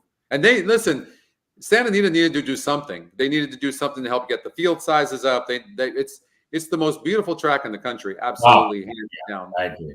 Yeah. I had the good fortune of one of the perks of winning the NHC. And hopefully one of our listeners who wins the NHC, they still have this. I got an invitation from Tom Quigley, Nate Newby. After I won, I'm like, who are these guys? They're from Santa Anita. I thought they were just congratulating me. It's like, oh, give us a call. I called Tom Quigley, and he goes, it's tradition that we're going to send you out to Santa Anita with a free trip. I'm like, seriously? I said, it's like on my bucket list. This is fantastic. I said, what do I have? What do I owe you? He goes, no, you don't owe me. You just owe me your life. Other than that, and you just have to make picks on the show. So you get to go on Tom's show, Quigley's Corner in the morning. It was and that's really the first show that I did picks on, and had such a blast. And also the Eddie Logan suite. So there's a lot of perks to winning this thing. And I'm telling you, they treat you like a king out there. And I got to meet the, high-end horse players out there. Some of the tournament players. I met the Matisses out there. Dylan Donnelly. Amazing. Among others. Amazing. Yep. He's an amazing tournament player. Really good cash tournament player. Yeah. So when I saw that track, and with the setting of the San Gabriel Mountains, and they put us in a hotel right across the street, you have a mountain view. I'm like, I could just sit here and just watch the horses run around the track. It's so beautiful. I don't even have to place a wager, and it's just such a nice event. It's just unbelievable. There's no way to explain it to somebody unless they're there. I mean, you can look at some pictures. Look at San Gabriel Mountains behind Santa Anita, right? That's the backdrop, and you're just sitting there on a beautiful day. Southern California just has the best weather, as we all know. It just really does. And you're just sitting there, and you've got a drink in your hand, and the horses are going by. And not only that, before they go to run, the jockeys and their horses come jogging by you, and you're literally like 10 feet from them, and they're looking at you, waving, talking to you. It's like, and then of course at the Eddie Logan suite, it's nothing for jockeys and trainers to come in, throughout the day, and especially after the races are over, and come in there, have a drink, and shoot the shit with everybody. It's really neat. It's a neat place, no question about it, with a tremendous history. I'll tell you, and then we'll start race 5, David. But I remember when Zenyatta, oh my God, Zenyatta won the Breeders' Cup when she won that race. The classic. Wow, people were losing their minds. It was, you couldn't hear, you couldn't see, nothing. It was like It was like the craziest thing. It was such an amazing feeling. Equally, when she lost the next year by a friggin' head to Blaine. Yeah, it got so quiet. I can imagine. Yeah. You could hear a pin drop. It was pretty nuts. All right, let's run this race. We did a lot of promotion for Santa Anita, great race place. So yeah, I think I'm going to play in that tournament today. You can go to Express Bet and you can play online for $300. And if you do well in that thing, then you can bypass the $6,000 entry fee. Yeah, maybe I'll look into it. We'll see how it goes. We got plenty of time. Santa Anita, first post is 2 o'clock, 4 o'clock, 1 o'clock Pacific. Eastern. Okay. 4 o'clock Eastern. Yep. So it looks like a really wide open race, David. What do you think? Yeah, yep. A 6 furlong turf race. This is a $90,000 allowance race. And the way the conditions read, it's for 3-year-olds and up, have never won. 20,000 other than maiden claiming starter or state bred allowance, so it's a little difficult. So you'll get, it's a weird conditioned race. So you'll get horses who are 1 for 17, like the 2, 1 for 15, like the 4, against a horse who's the 7 horse who's 4 for 14. So you get some multi-race winners against some only single race winners. And I just thought this was another, there's a common denominator here. The 6 furlong turf races are just the head scratchers to me. So I'm looking around, and I think the 2 Mike Maker horses are very logical here. And I just, if you look at, first, let's take a look at Alexis Zorba, who will most likely have the speed from the outside. The only problem is the last time this horse was in a race that's 5.5 furlongs Saratoga, September 1st, this horse was bumped, so it didn't get the lead. But as long as this horse gets out, this horse is going to have the lead. But only 1 for 13 lifetime. I mean, stays at the same level. So this horse is an obvious contender and picks up Irad Ortiz. And to me, Irad Ortiz, I don't know if he's back. He was delayed in Florida. And I'd have to check to see. Let's just check to see who the jockey is on Alexis Zorba. But in either case, they have Ortiz here, yeah. But I looked at the other Maker horse, the 4 Cigarette Boat. That horse did also run in that September 1st race, finished an even 6, showed a little speed. And only 1 for 15. I'm not going to use the 2 with Rosario. To me, 6 furlongs, this horse will be too far back. So I'm not going to spend a lot of time here. The 7's an obvious contender of its last couple races. 4 in a row, you got a first, third for Ed Barker with Dylan Davis. But I'm going to land here on the 4 Cigarette Boat. I just think that this horse, based on the races that he's been running, it has a real chance here, and has won at the 6 furlong distance, broke its maiden at 4-1, and that race did beat Alexis Zorba. And to me, I think the 2 best horses in the race are the horses who are 1-time offs, the 1 for 15 and the 1 for 13, both Maker horses. So I'm going to take a shot with Manny Franco on Cigarette Boat to beat Alexis Zorba. So we'll be 4-8. I'm all on Mike Maker in this race. Okay, and Cigarette Boat gets off the rail. Yeah. Hey, Daniel. No, I'm not going to be at Santa Anita. I'm in Florida right now, so I'm going to play on Express Bet. I've already got my entries and ready to go. So not only that, too, the internet over there, sometimes playing in those tournaments online when you have your computer, the internet's not great. What's up, Kevin? It's not. I don't. When I went for breeders, especially Breeders' Cup, that's not probably fair. Actually, on regular days, it's probably not that bad. Although there's going to be a lot of people tomorrow because of the California Crown, but the internet can be pretty suspect sometimes. And sometimes it's nice to play these tournaments. I don't know about you, David, but sometimes just sitting in your home, watching the coverage, and being able to concentrate, I find that I do better. Well, that's where I'm going to differ with you a bit, Scotty. I like playing the on-track tourneys live. You got the camaraderie with the horse players. And again, the last on-track I played was at Belmont. I'm sorry, Belmont. The Belmont Stakes Festival at Saratoga. And you got Donnie Nelson hooked me up with a private room with the horse player. I mean, it was because a lot of people were playing online. There might have been 12 or 15 of us there. And I knew these guys from the NHC, from the BCBC. So it's like, oh, boys. And it's just, being with other horse players, bouncing things off each other. And I just think I do better normally when I'm at the track. I just get into the atmosphere even better. So when I play on track, usually I need to be on track to do my best. But and you're right, on big days, that day that you had 50,000 people there and the internet was a problem, but you get a little card. So I don't play online. I play using the betting card that they supply. So you can play online or with a live card. So yeah. I'm trying. By the way, we're working on an entirely new handy view, and I don't know if I'm able to show it from here. I'm certainly trying, but I think you guys are gonna just love it. I can't show it. It is so good. Is so good. We've got miles per hour on the past performances and also on the race simulator. We've got predicted call times for the current race. We show you horses that faced each other. We show you the top finishers. It is so good. I'm so pumped about it. You're able to sort and see if you want to look at the past performances, what surface you want to look at, distance, both, or even the track.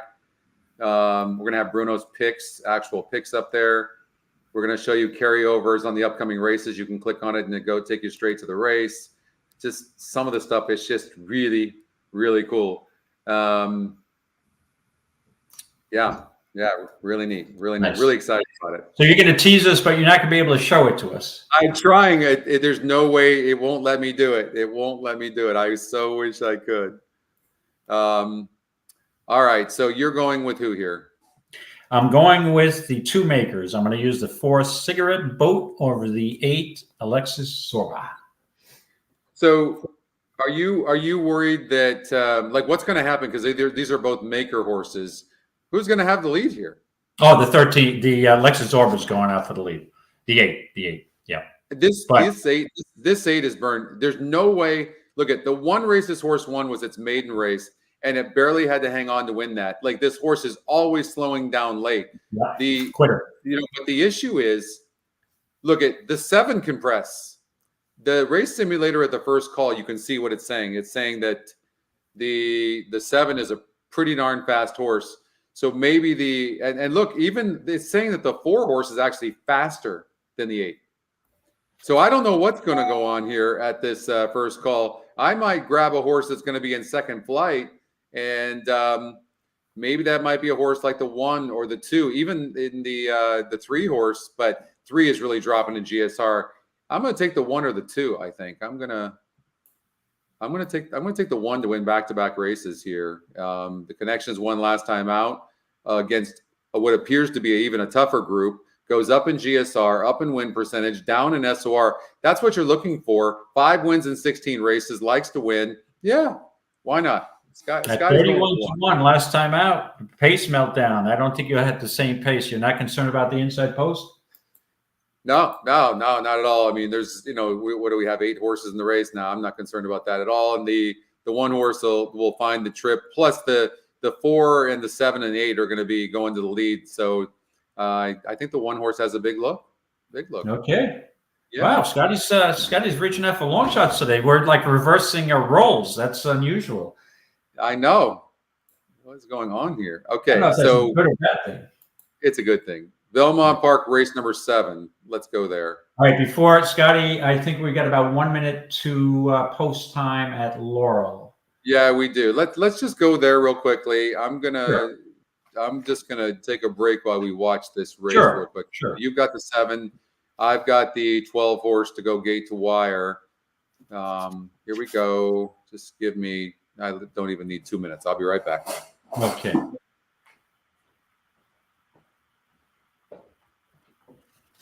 So we're looking at horses are running to the gate here, and it looks like we got an interesting board. The 2 is the 5-2 favorite, and then you've got the 11 at 5-2 as a second choice, and the other 2 horses, you've got everybody taking money. The 5 at 4-1, the 7 at 9-2, and the 12 at 9-2. So it's a wide open board, and money's it's going back and forth on who's going to be favored. So this is a very competitive race on the sloppy track.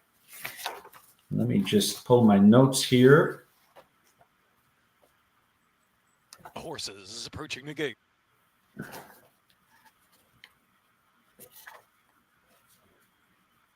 I would anticipate the 7 with the blinkers on is going to be closer to the pace than this horse has normally been. And if you saw, and the 12 should have the clear lead, and at 5-1, that's Scotty's horse. At 5-1, with a clear pace advantage, that might be a good win play. Scotty, I was just pointing out that your 12 horse, who's got such a huge pace advantage, is 5-1, which I think is a very solid price. Yeah.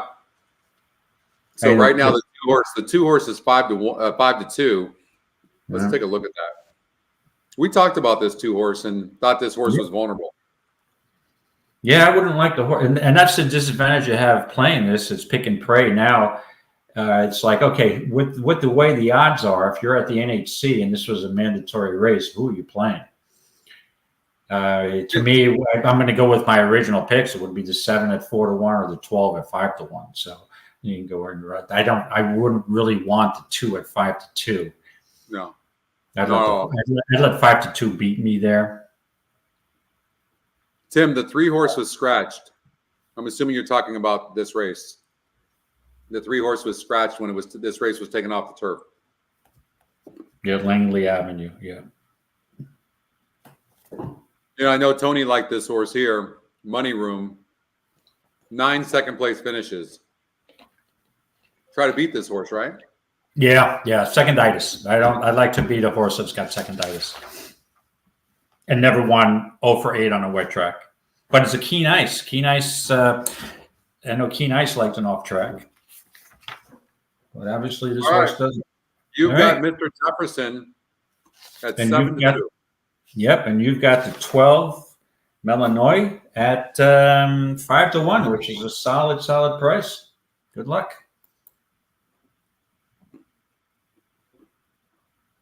I got to miss it where it is. I'll mute my sound. All right, good luck, everybody. As Harvey would say, may the horse be with you.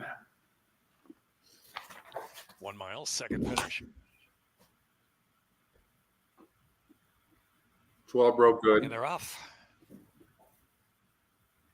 Ascendance flashing away from the gate first. Mr. Jefferson right up there too in Malinois racing on the far outside. They're joined by In the Dances up close there in 4th position as they sort out of the main. I think Mr. Jefferson wants that lead. 4 length nap or 2 apart, and then back to Money Room, who's in 5th position on the outside. Rudy. I gotta miss it, Puertas, and with a hide man Fided trailing on the inside. Racing down the backstretch now.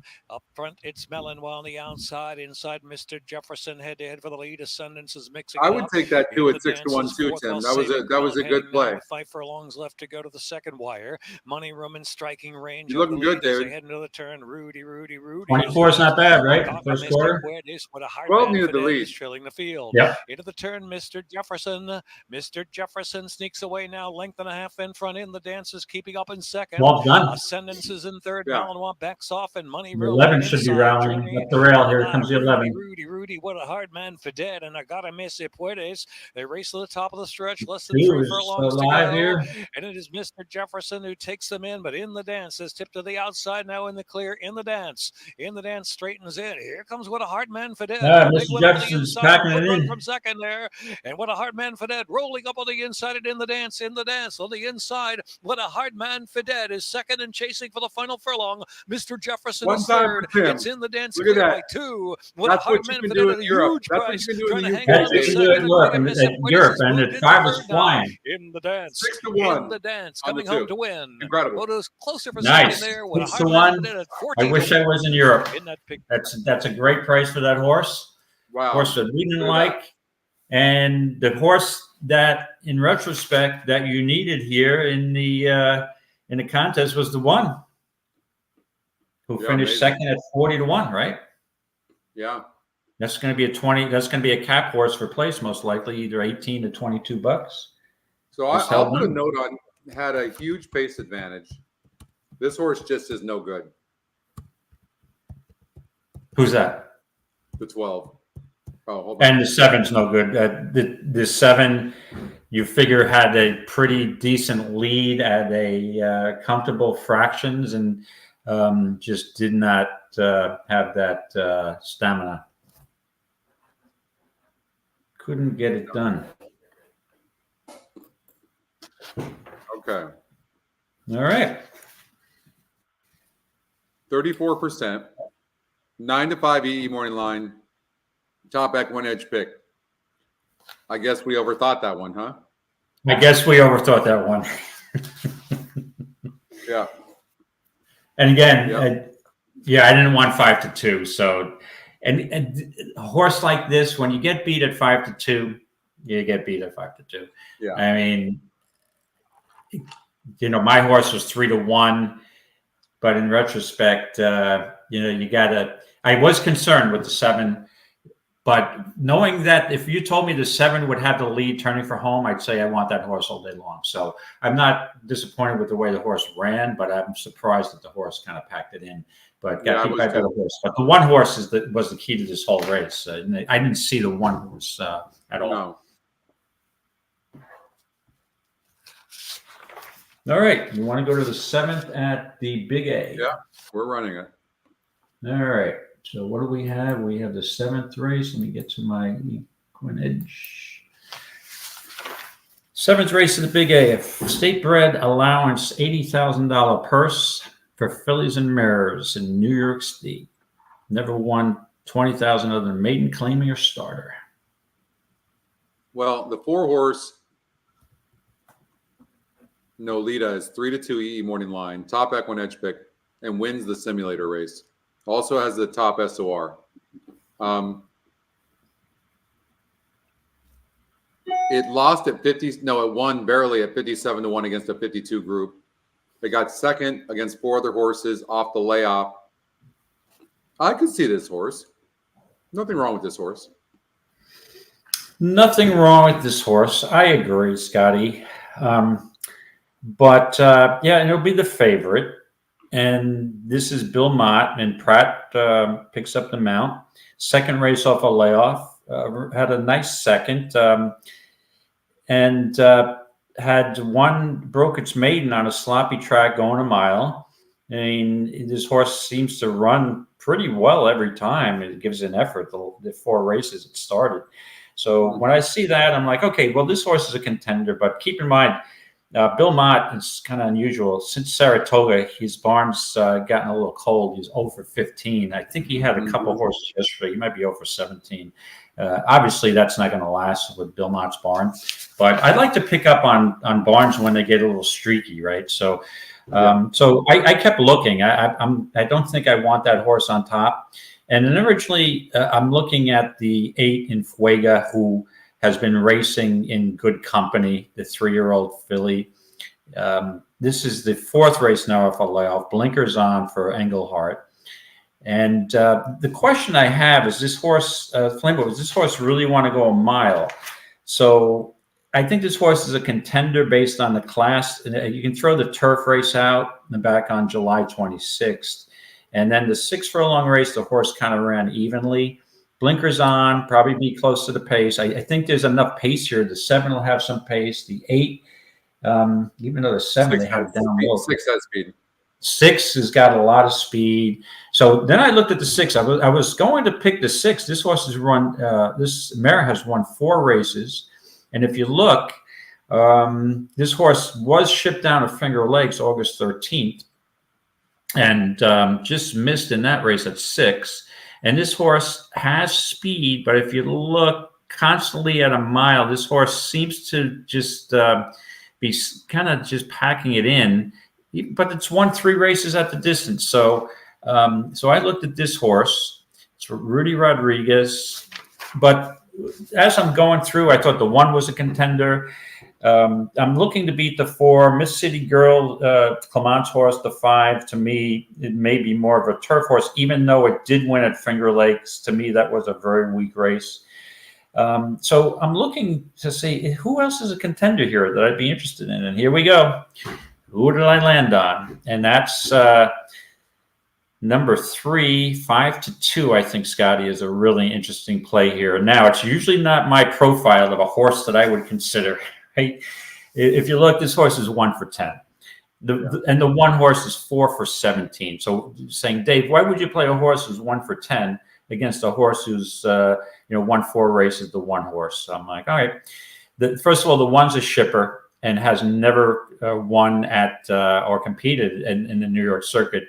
Basically running at actually, I'm sorry, this horse didn't run at Aqueduct, but didn't really lift a hoof at 43-1. This horse is mostly a Mid-Atlantic horse, Laurel, Delaware, Parks. I think coming up here, this horse, even though it's a New York bred, she's probably over her head a little bit. But the thing I like about the 3 is this horse was claimed from Linda Rice and ran a decent second on the last race at 7 furlongs. Blinkers on, and this horse just stumbled at the start. And the reason I like this horse even better, second time blinkers, probably get off better. I'm a little concerned about the mile distance, but I like that Santana stays with this horse, Scotty. So just on that angle alone, I think this horse is sitting on a big race. I'm concerned about the 4 seconds and 4 thirds, but I'm hoping and take a risk here at 9-2 that this horse is sitting on a good race and can handle the mile distance. So I'm going to go with the 3, 5-2 over the 4 Nolita. So those are my 2. Who did you land on here, Scotty? Well, the 3 horse, the 3 horse did stumble last time out, and sometimes what I see with that is that people get a little overzealous because of that. Now, the horse is not a good breaker. You can see at the first call, the horse is never really close to the pace, not that close. And you can see here at the first call, the horse will probably be about 2.5 lengths back. I mean, probably that makes a lot of sense, but it's a slow breaker as well. So I'm going to guess this horse will be 3 or 4 lengths back early, and it'll cost the horse. And I'm predicting more of an exotics finish. The other thing is that the horse faced a 54 group. Today's a 60 group, and was 55% to win last time out, and today 25%. Just to make the other argument, I mean, this horse has always got a good win percentage and has only won 1 race, which is the maiden race against State Breds, and barely did it by a quarter of a length. So for me, I'll try to beat this horse. I think because of that reason, because I thought the 3 was the main contender, because of that reason, I have to go with Nolita. I really do think Nolita is the best horse in this race. This is a pretty nice bred New York bred filly. Yeah. Mm-hmm. Yeah, no, she's been running well, and she should definitely be the favorite. She's going to be tough to beat, no doubt. So, I mean, if this was, I'm using pick 3s, pick 4s, I'm using the 3 and the 4 at least. So you can't leave the 4 out, obviously. And I'd probably, if I'm going to use a third horse, it'd probably be the 8 and Fuega. This horse could be on a lead. If you have the track like we did yesterday, 8 could be very tough. So, but I eventually settled on a 3. Thinking that if this horse gets off, okay, she'll be okay. I think we need the 6 horse to push the 8 a little bit, because you're right. The eight is a player. And Tim's bet is the 3 horse, and that makes a lot of sense. 1, it's a horse to watch. And 2, when you take this 25%, I'm guessing he probably got, he got like almost 7-1. He got 6.5-1. Locked in times 25. I mean, it's a no-brainer. So it's a good play, Tim. And the 3 has a big chance of winning as well. I'm not gonna play the 3. I think the 4 is just gonna be too good for them. 3-2 on the morning line as well. So I'll go with the 4 horse Nolita. Okay, and I'm on the 3 horse. 5-2 Nolita would be my second pick. All right, let's get to Belmont. We can't show it. Belmont doesn't run until 2026. I didn't I yell at you about that before? Belmont. You want to go to Belmont? There's going to be nothing there. They could tour the grandstand. We can go there if you'd like. Yeah, I know. No, there's nothing there. Okay, well. Yeah, I'm saying I just want to see if the 6 goes wire to wire here. It could still be the same track as yesterday. Okay. So we'll see. I'm hoping it's a little fairer, though we'll see. The 6 has got a clear lead, but again, it's hard to judge if the 6 horse does end up winning and wiring the field because it's 3-2 favorite. It may just be the best horse. Who did you like in here? I didn't like anybody particularly. I'm just watching this race. It looks like the 2 is loaded and going to win this race for fun. Stalking on the outside. I don't think the 6 is done. The 6 coming back. I mean, the 6 is maybe the same track as yesterday. I don't think you're beating the 6. She's going nicely. No, you're not beating this horse. So that watching this race, Scotty, would concern me that maybe we have the same track as yesterday, inside speed bias. Yeah. But again, we don't have a lot of races on the dirt. Yeah. I mean, 6 wins easily over the 5. Over right. 3. I mean, we already picked the dirt race at Aqueduct. That would have been the 3rd race, and I think now 7 Squire Creek is probably will definitely be the favorite based on the way the track is. Now, Tim, this would have been a horse you should have had. It was 5-1 on the odds makers morning line. We had it at 5-2. And 30%. If you were able to lock in 5 or 6 to 1, you crushed it on that 6 horse. So that would have been the type of play. I would have played. This is the type of play I would have played if I was in Europe and I had that ability to play that. All right. Well, they knew this horse took a ton of money. Yeah, you're right. Gun runner Gregory Sacco, not a New York trainer. Obviously would have run this race at Monmouth, would have run this horse at Monmouth, but because Greg shipped it up to Saratoga, shows you that they had a lot of hope for this horse. All right, here's got all slow last time out. Okay. All right, so we go to the 8th race at the Big A. We've got a state-bred stakes race, 1 1/8 on the turf for 3-year-olds and upward. We have 2 horses that are going to be near the lead. 5 and 7. Okay, let me just pull up that race.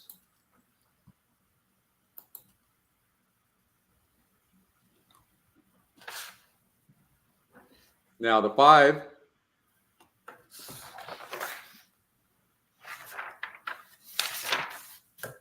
Looks like the 5 can rate. The 7 horse.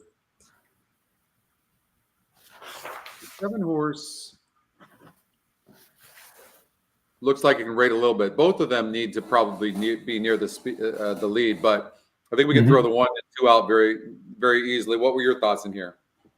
Yeah, so when these are horses that I've seen run quite often. These are New York breds who keep facing each other.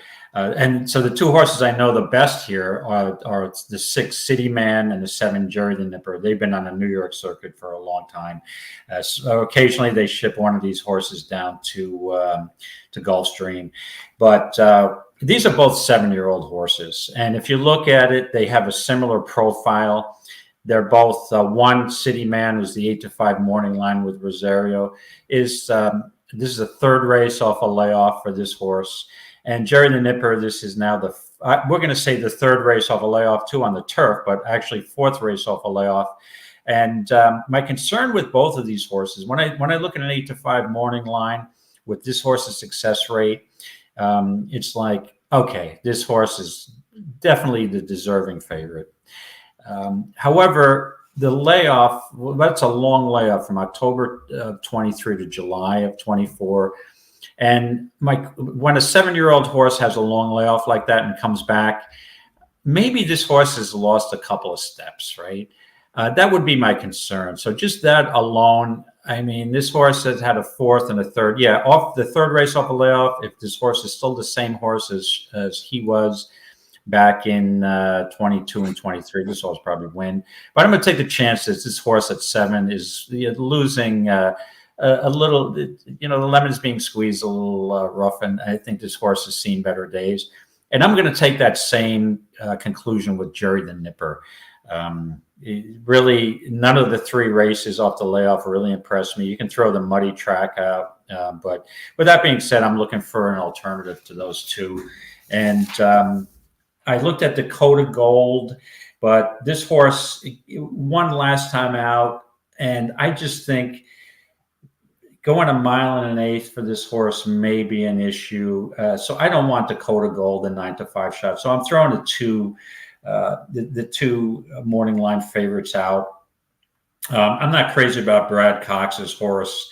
This horse has been running mostly on synthetics, a creative cause. But if Cox, it would surprise me if Cox and Pratt won this race now. I mean, do I have to say any more about Brad Cox? So the horse I'm really trying to make, and he helped me out last week. Thank you, Safi, on a nice turf horse, first time turf. And I think we all remember that horse, Scotty, that you didn't like at all. The one horse went wire to wire, and I'm not even going to remember the name of it, but it was Safi Joseph, looked a little sneaky. And I think it's the same thing with this horse, the 5 Saratoga Flash. This horse has been off a little bit of a layoff. An interesting thing is anytime I see a Safi Joseph horse at 6-1, I'm going to take a second look.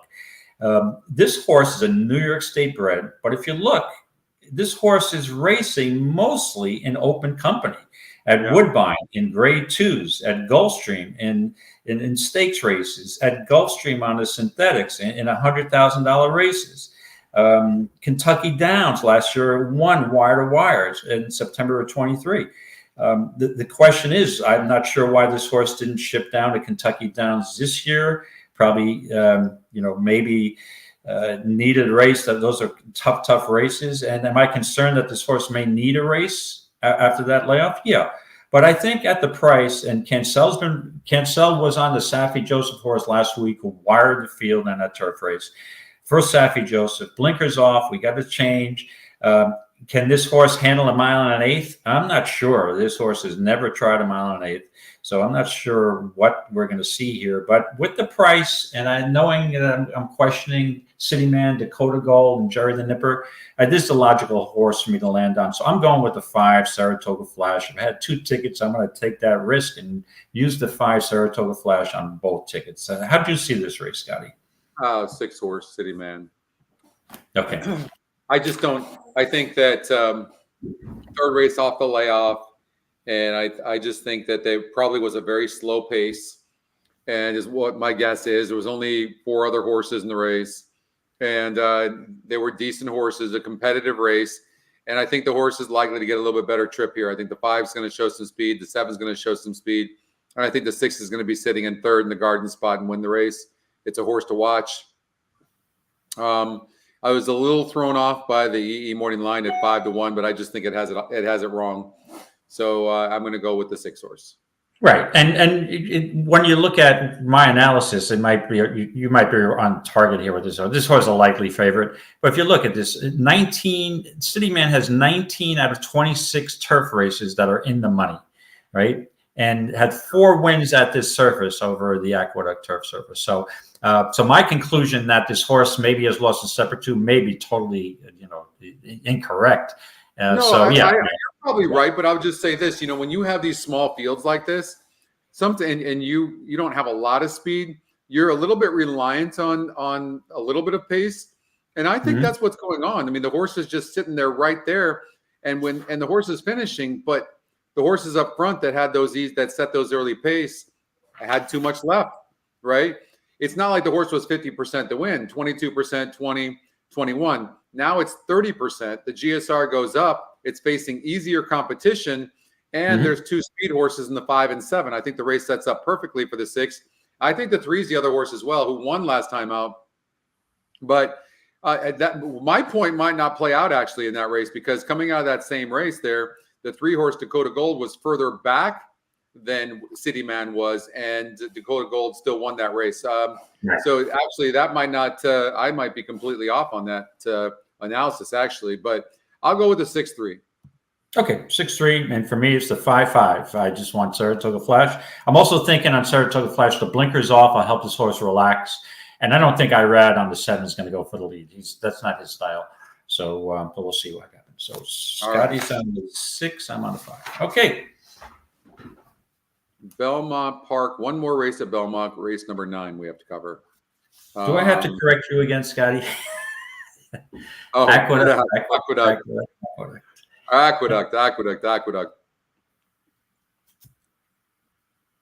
All right. I'm going to run the simulator here. We have the 9th race at the Big A, mile and a 16th, maiden $50,000 claimer on turf. And another kind of wide open race. Let me just pull it up on EquinEdge and we'll see how we. Why is that not working? Okay.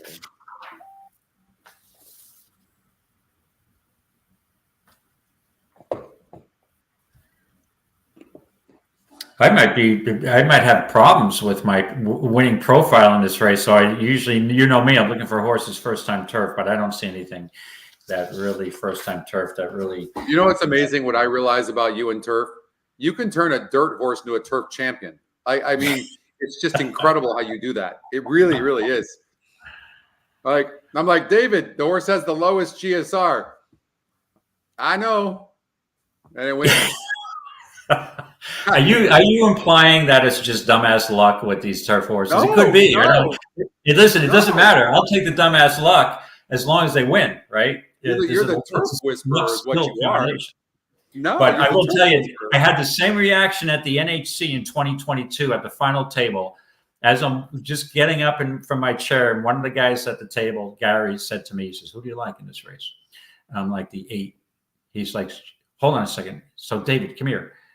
I don't want to talk you out of anything, but so you're betting a first-time turf race, horse first-time turf, never been on a turf against a lot of turf horses. It's a maiden race, but they look pretty good. At Bernardini, first time on turf. Is that what you're telling me?" I'm like, absolutely. He goes, "Why do you like a Bernardini?" I'm like, because there doesn't like to be a lot of speed, and I'm going to take a shot at 12-1. I said, if this was a 3-1, I'd have no interest. But at 12-1, you're going to tell me a Bernardini with probably looks like the lone speed, and $22 horse later in the final table, I am yeah. So, but they don't always work out like that, obviously. So with that being said, Scotty, you want me to go first here? Yes, sir. All right. So I'm trying to be a real wise guy here, looking for something. They're on the track at Laurel. Excuse me. They're on the track at Okay. Laurel. Go ahead. All right. So yeah, I don't need to spend a lot of time on this race. I was tempted to use the 11, trying to get to a price here because I'm always intrigued by Roy Lerman's horses. He's got some good turf horses. And he usually runs some of these horses. He's on the Tampa circuit a lot, and he's got success done there. But I've seen over the years in New York, Roy Lerman has brought up some nice long shots that run first or second, third, possibly at 40-1.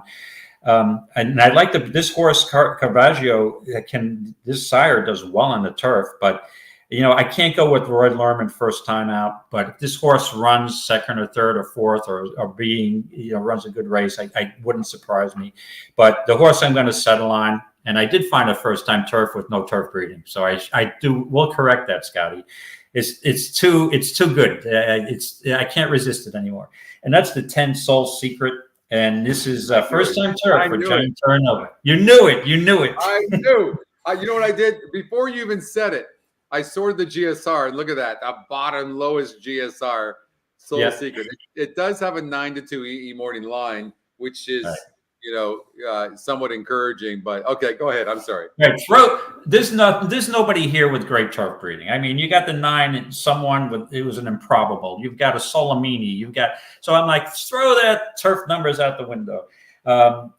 We got a horse here, Seeking the Soul. My first impression is not really bred for turf, but that 5.5 furlong race is much too short. Muddy track. The horse probably didn't like a muddy track.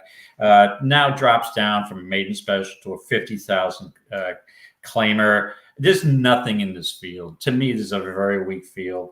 And I think this horse, even though this horse doesn't have a lot of pace, I just think it's a murky pace here anyway, and it's a very weak field. From the outside post, Pratt picks up the mount. Pratt wouldn't ride this horse if didn't think it had a chance. So I'm just going to focus on Soul Secret, number 10 here. And if I had 2 tickets, I'd use the 10 Soul Secret on both.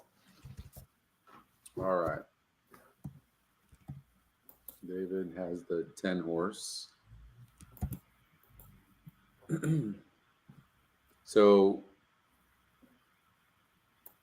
let's take a look at the 5 horse real quickly. So the 5 horse ran last time out against a 52 group. It's dropping in class. It was 33% to do that, and it didn't run well.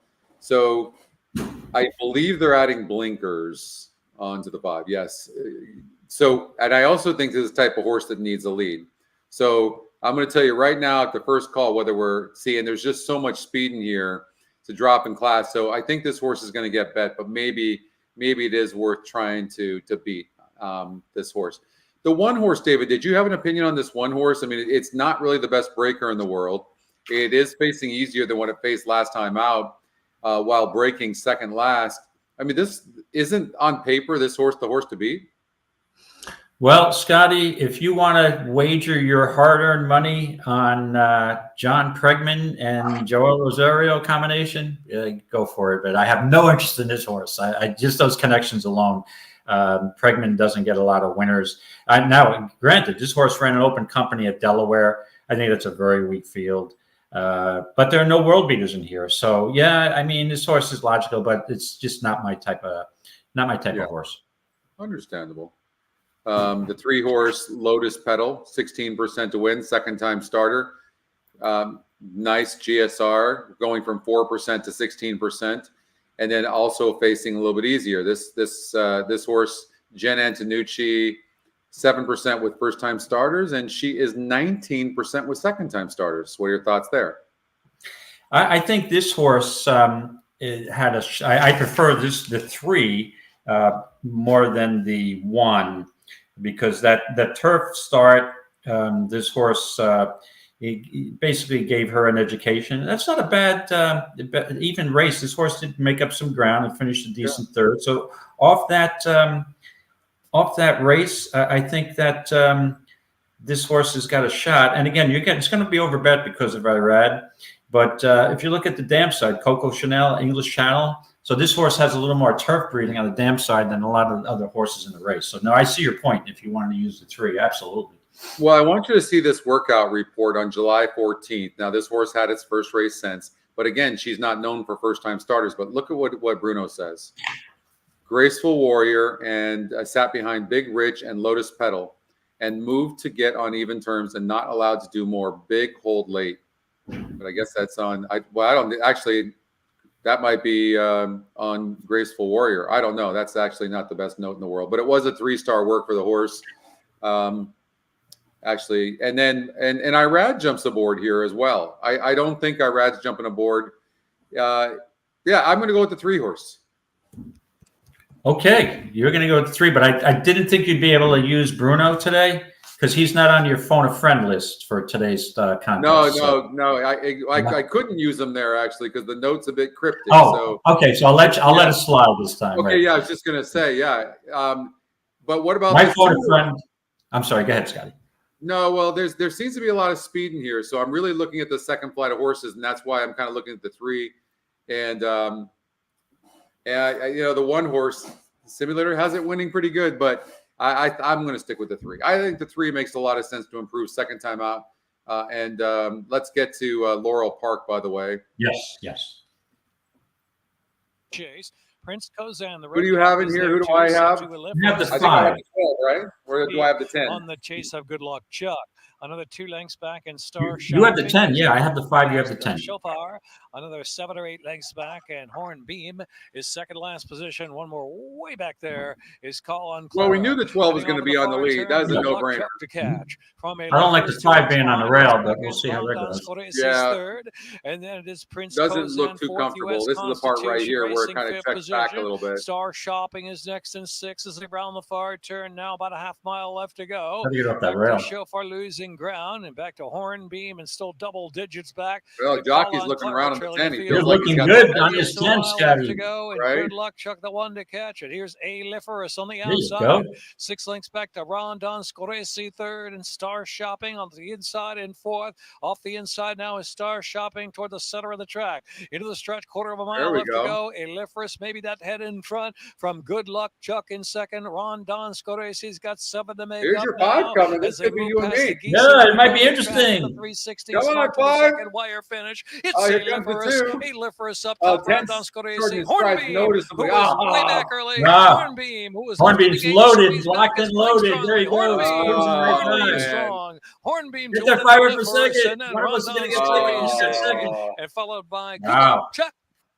The 2 Man, was shot out of a Edwards. cannon that last 16th. Yeah. What was Okay. it? Was it? I think the 2.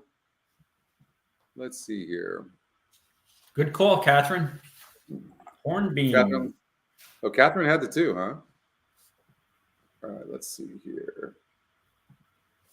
I didn't love this horse. This horse ran for a $5,000 claimer. That was my concern. But the horse liked the off track. Has won an off track before, so Union ranks. So yeah, Okay. I mean that was the top pick. Ended up getting off at 4-1. Yep, nice price. It's really amazing the picks. 11 over the 10, which was the EquinEdge long shot, 11 top pick. Race number 2, the 2-horse wins. Race number 3, the 2-horse wins. So in the first 3 races at Laurel Park, the top EquinEdge pick wins. You might want to watch that today. Maybe we're looking too deeply into this, and we just go with the EquinEdge picks. That Right. makes sense. We got Belmont Park race number 2 coming up. I think are we done at Belmont?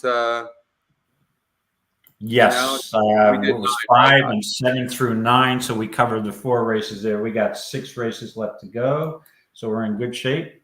Okay, and all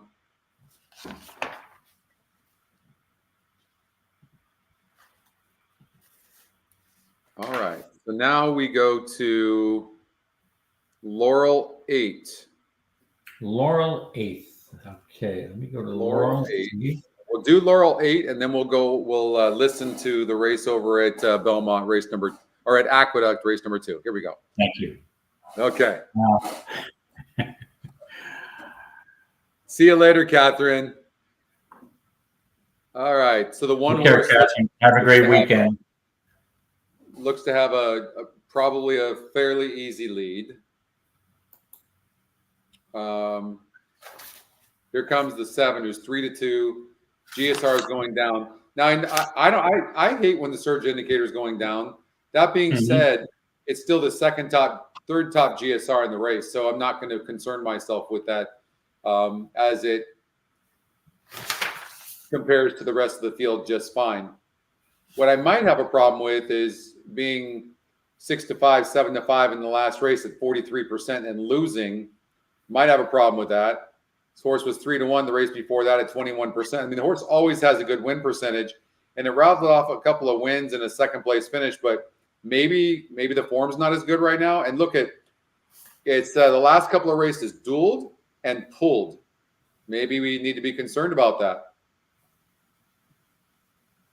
Yes, I think you do need to be concerned about that, to be honest with you. And the one thing I didn't like about the 1 is distorted humor. What's the GSR at the distance for this horse? I'm not sure this horse. GSR is a 55. It's on the lower end, but that's not going to stop this horse from winning, I don't think. Okay, but I still don't think I want this horse at a mile and an eighth. Even though this horse is won on an off track, I think this is a relatively wide open race. And I originally I had a lot of interest in Tiger Moon. This horse is won going the mile and an eighth. This is now the third race off a layoff. But my concern with Tiger Moon, based on those races after the layoff, the two races, a mile and 70 yards at Monmouth, is that based on those races, this horse seems to have lost a step. And it's going to take the same approach that I did with City Man, but this is no City Man, that's for sure. Never won at Laurel. This horse is racing mostly at Oaklawn Park and had the Delaware, Churchill, Keeneland. But I don't think this horse is in the same form based on those last two races. So to me, I don't want any part of this horse at 7-2. So Hit the Road Jack, and another horse that's got some speed. Hit the Road Jack's out, so let's scratch that. I apologize. Brooklyn Guy, I don't really want any part of. I'm not sure there's a mile and eighth horse either. So the 6 has a shot, 3-1 EquinEdge morning line. You've got a long layoff. This is a Bernardini. The interesting thing about this horse, Scotty, a Bernardini, new gelding, blinkers off. How can I resist Bernardini? He's one of my favorite horses of all time. But I'm going to resist. I'm looking for more of a price. And the horse I settled on here, and it's kind of a little bit of a reach, is the 5 Galatians. Galatians. Yes, okay. Better that you mentioned that. Yeah. Do I have concerns about this horse? Absolutely. Pioneer of the Nile. Does the horse want to go a mile and an eighth? Yeah. This horse has won at a mile and an eighth and also had 3 seconds. My concern is at Laurel, and even a lifetime record, 44 starts, 5 wins, 11 seconds. Laurel, 32 starts at Laurel. There's a 9-year-old horse. 4 starts and 10 seconds. Yeah, this is a horse that got second-handed, right? Well, no, not necessarily, in my opinion, because the reason I'm intrigued by this horse is look at his improvement off the claim in April of 24. He was claimed for, was that $6,000, $5,000? Since that claim, that $8,000. Yeah, since that claim, this horse ran a bang-up second in a pretty weak a mile and an eighth race, but ran a second. Then ran a decent 5th against optional $20,000 claimer at 15-1. Ran a 4th. Yeah, am I concerned about the last race against Mosler Time? To me, was a big favorite that day, and it was an easy winner. Yeah, because the horse just kind of stopped. But I'm concerned that last race, maybe this horse is going back off form. But because of the success of the distance, I can't resist a 15-1 morning line. And also, let me see here. Yeah, it's a little lower on the EE morning line, 12-1. But to me, this horse is a sleeper. And closing off the pace, you saw what the 2 Hornbeam did in the last race. You can close on this track against horses that don't want to go mile and eighth. So I'm going to take a shot with a long shot here, Scotty. 2, I can't resist. Number 5, Galatins. My second pick would be number 6, the Didn't Go Your Baby. How do you pronounce that? The Bernardini horse, we'll call it. So it's 5-6 for me, Scotty. All right. So I hate the 12-1 on the morning line for this horse, Brooklyn Guy. But I mean, this horse's form is just better than these horses, and the win percentages are wide open. And I agree with you. Something's up with this Tiger Moon. I'm going to stay away from this horse. So, all right, I'm going to go with the 4 horse, and you're going with the 5. Yeah, the concern I have with the 4, Scotty, is I don't remember too many dialed ins liking off tracks, but we'll see how that goes. So at 5-2, I didn't want a part of it, but yeah, he's got the best. If you look at it, racing against a better company and got a class edge, in my opinion. All right, I have the 1 horse, Inflation Nation. They're going 6 furlongs. Here's what the pace scenario looks like with the EquinEdge pace. It looks like the 12 and the 13 dueling early on. The 1 hits a good trip on the inside. David's on the 9 horse, Musical Mastro, who's pretty much tactical. So, and then the race simulator shows the 1 horse winning fairly easily. So again, we can't show it to you, but I will give you my best Trevor Denman. Okay, very good. I'm glad you didn't ask me to give you a Trevor Denman because I'm sure you're better at it than I am. But I have the 9. I just boxed at 3-9 exactly. 2 10-1 shots. I can't resist. Good luck, everybody. So big speed duel actually from the a few of the horses, but the 5 horses right there, the 3 Royal King on the inside, and the 12 horse somehow ends up in the middle, and there's the 13 on the outside. So a wall of them, 4 of them dueling for the lead right now, and the 1 horse is sitting actually in 5th on the outside with perfect position. Oh, look at that trip you're getting. And Inflation Nation, my horse, ended up going off 8-1. And the favorite ended up being the 13 Raging at 3-2, who's coming up on top of Royal King, the 3 horse. So you liked a little bit the Royal King. Yes. You know, I like the 9. Yep. Here comes the 7 horse on the outside with some movement. The 1's coming. The 7 looks to be running better than my 1. The 13 is going, but the 7 horse is going to have this race. Typhoon Fury, top of the stretch, passes the 13, the favorite, 3-2 Raging. And then Inflation Nation dueling right now with the 13 horse for second. Come on, 1. Get up for second place at 8-1. Here comes the 11. 1 horse. You got him. Boy. Right. The 1 horse at 8-1. And the 7 horse, big long shot. What's up with the 7 horse? Typhoon, you brought this horse up. Did I bring this horse up? You did. You brought this horse. Somebody mentioned this horse. No, I don't think it was me. I don't No? think it was me. No, I don't like Matoli's on the turf, especially going 6. But this horse did win July 7th over the track. Pretty nice race. $50,000 claimer. Yeah, I'm not surprised that 13 went off as a favorite, but the 1 horse ran a good race, ended up holding off for second. Typhoon Fury. Look, if you got rid of the 1 horse in the simulator, look, we talked about this. A wall of them were going to be coming. Yeah, it wasn't exactly a wall of them, but look at what's interesting. If you get rid of the 1, look who wins the race. There you go. The race simulator, the 7 horse. Right. Pretty interesting. Yeah. I mean, there's a lot of different ways you can do that, right? By eliminating horses. But that 7 horse ran a huge 13-1. That's the price you would need. Yeah.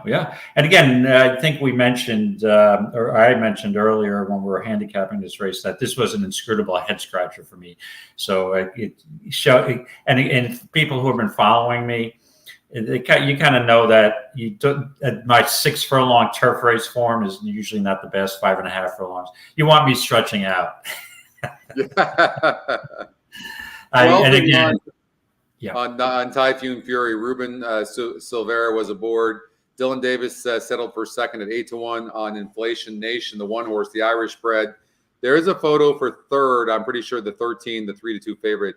The 11 horse, Buck or 2. Wow. Christopher Elliott at 34-1. You want to talk about an exacta and a trifecta? That's going to pay nice. The try is going to be sweet. 111. And again, now if you look at the 7, this is a perfect NHC horse, right? If you had this horse, this is a 13-1 shot in a wide open field. You're in good shape if you had this 7 horse. That's the type of horse you're looking for at the NHC. Let's see if I can show you. Let's see here. All right, got to point out Toscano because he's got a horse later. Oh, this is the other Toscano. See, and that's another thing that I was going to bring up. I'm not sure I brought it up, Scotty. The 7 horse I did look at. I did like the workout. I thought this horse was live. But what you brought the 7 up, right? What's that? You brought this horse up, didn't you? I'm not sure, but I did look at this horse originally because I'm looking at my notes. I like the blinkers on, and if this horse ran back to that July 7th race, he could easily win this race. But what put me over the top is you got 2 Toscanos. So Ruben Silvera was on this Toscano horse, and Joel Rosario was on the 3. But the way it's set up, this makes more sense now that I'm thinking I'll go with Rosario. That's got to be the first jock. Your better jockey's gonna be on your prime contender, right? The 3 went out to the lead, and maybe they told Joe. How often do you see Joel on the lead? So maybe Toscano told him, go out and get the lead because we're going to set it up either case for my 7 horse. Just go out and gun. So their strategy could have worked. All right, we got Laurel 9, David. Here we go. Okay. Okay. Run this thing. We have a field of 8, $55,000 allowance optional claiming. So essentially what that means is some of the horses, if they want, or they can enter for a $55,000 claiming, and they'll usually save a couple of pounds. These are fillies and mares, 3-year-olds and upward, for a purse of $56,000. You can see it's a sloppy listed track on the dirt going 6 furlongs. And again, like we're seeing this today, it looks like a really tough race. Oh, nice, Tim. Nice train ride. That's awesome. Listening to us, getting winners. Look at, he had that one horse. He had that one horse, and he should just bet to win, but it's too bad that one didn't win because that would have been a nice hit at 8-1 for Tim. But he's just killing it over there, getting these big odds early on from these bookmakers. Fantastic. And using the EquinEdge morning line and win percentage to his advantage. Pretty cool. Great. Congrats. All right, David, lead us off here in this race number 9. Okay. I know you thought this race was wide open, but I don't. I disagree. I think this race is there's a horse in here who's a total lock, and that's the 4. That's the 4 Begin. She has been racing. Just look at the quality of fillies she's been facing. She ran in grade 2, and the grade 3 Vagrancy, the grade 2 Better Roses, then a stakes race at Delaware. Yes, she's been stopping in those races. That's fine. However, she comes down to a race here that she should be dominant on the lead. She's a fast filly. She's two off-track races. She's finished 1 first, 1 second. Yeah, do I have a concern that maybe she's not the same filly? Yeah, but I think she's got so much speed that she's going to outkick the 2, and I'll be long gone. So it's all 4 Begin. I don't want anybody else here. Why? You're probably right. The class of this field is the 4, and the 2 and 6 are fast. But the 2 horse is not. If you look at the first call,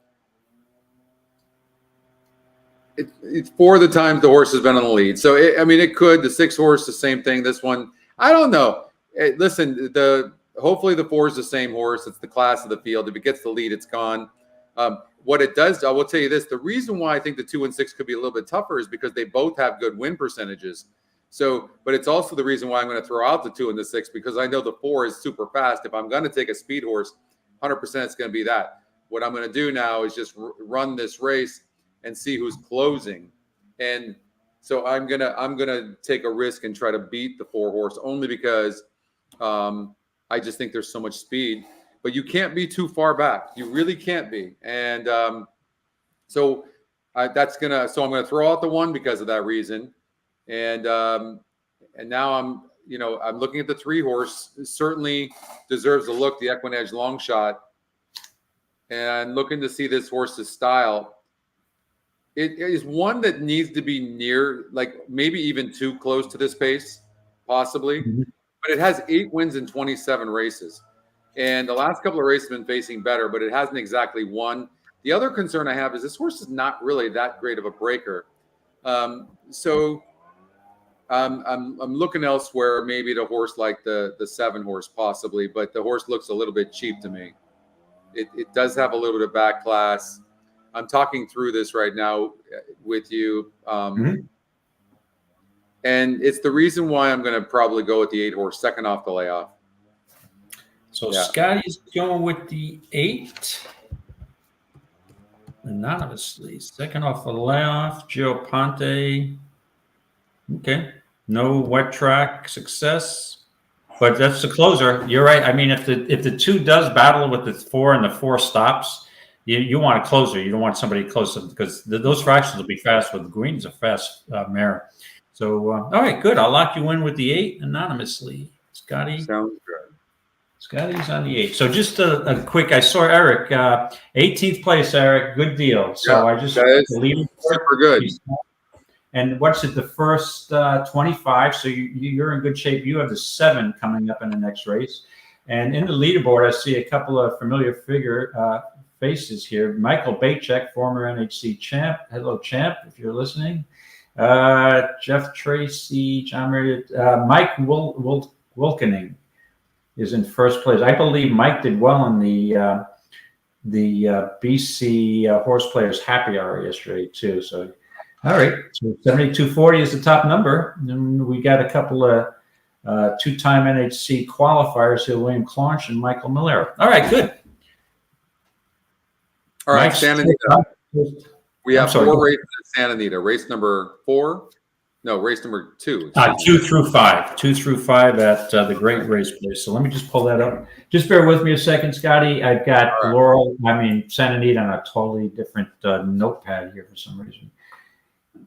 Oh, I got it on my Pick 6 notepad. So I'm all in on a $2 Pick 6 today. You're going to play the big $2 Pick 6 today? Yeah, I think there's a couple of singles there, it looks like. If you looked, I don't know if you looked at it. I haven't. Yeah, I looked at tomorrow. Tomorrow, I feel very prepared. Okay. Tomorrow will be better. It doesn't look too challenged. I shouldn't say look too. And listen, I'm happy if I hit a $500 Pick 6 today. So that it looks like could be rather chalky. Okay, second race at Santa Anita. We've got $20,000 claimer, fillies and mares 3-0. And we know the track is going to be fast. Why do you say that? It never rains in Southern California. You know this. You know the song. Yeah. It never rains in Southern California. I love that song. However, it does. You do have a rainy season out there. It's isn't it December, January-ish? It always changes in California. You get the, what do they call the wind you get in the winter time? Santa Ana. Yeah. It's very windy, right? Yeah, but, Santa Ana's. All right, Barbera, the 2-horse. Any like of this horse at all? Yeah, I gave this horse a look, but eventually I didn't settle on this horse. I mean, the concern I have, this horse broke its maiden at Golden Gate for an $8,000 maiden, right? And then moved up. It's been racing really well last year, competitive in the $16,000 to $20,000 claimer level. The one concern I have, every race that it seems to be in, it's maybe losing ground late in the race. The race it won, she won on September 8th of 23. She had a lead and just barely held on by 3/4 of a length. And the race after that, Santa Anita, 2-length lead, and then died at 3 to 5 or 4 to 5. Yeah, 3 to 5. And then comes back to Los Al, same level, a decent third, but off a long layoff. Second race off a layoff, but I broke out, bump start. It was a terrible start. This horse is a contender, but ultimately I decided not to land here. Looked at Mr. Dr. Ray D, the 1-horse for Bob Hess, right? So this horse has been racing mostly at Gulfstream earlier this year on synthetics. Shipped to Del Mar, a little bit of a layoff, couple of month layoff. Ran a decent third in that same race that Justin Class won. They're both the 1 and 2 in that race were 11 to 1. So you got to figure they're on the same level, basically, both off layoffs. Whimsical Air, it looks like it had the class. I don't really want this horse at 7 to 5. I looked at Solid Tune. I thought Solid Tune at the price had a shot, but the horse I ultimately settled on here, Scotty, is the 7 Bella Vienna. This is third race off a layoff. This horse ran in a 40,000 claimer, 2 back, dropped down to a 25.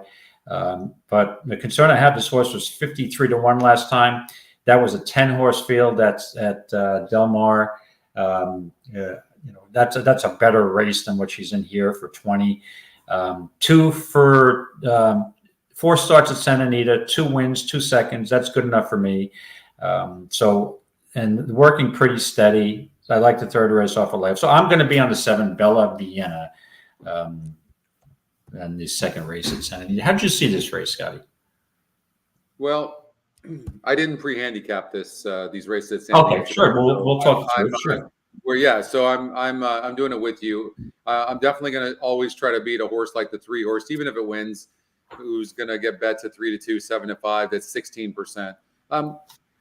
I mean, but you know, it's kind of par for the course. You and I we don't really agree a lot on stuff. My problem with the 7 is I think it needs the lead, and the 2 horse is very fast.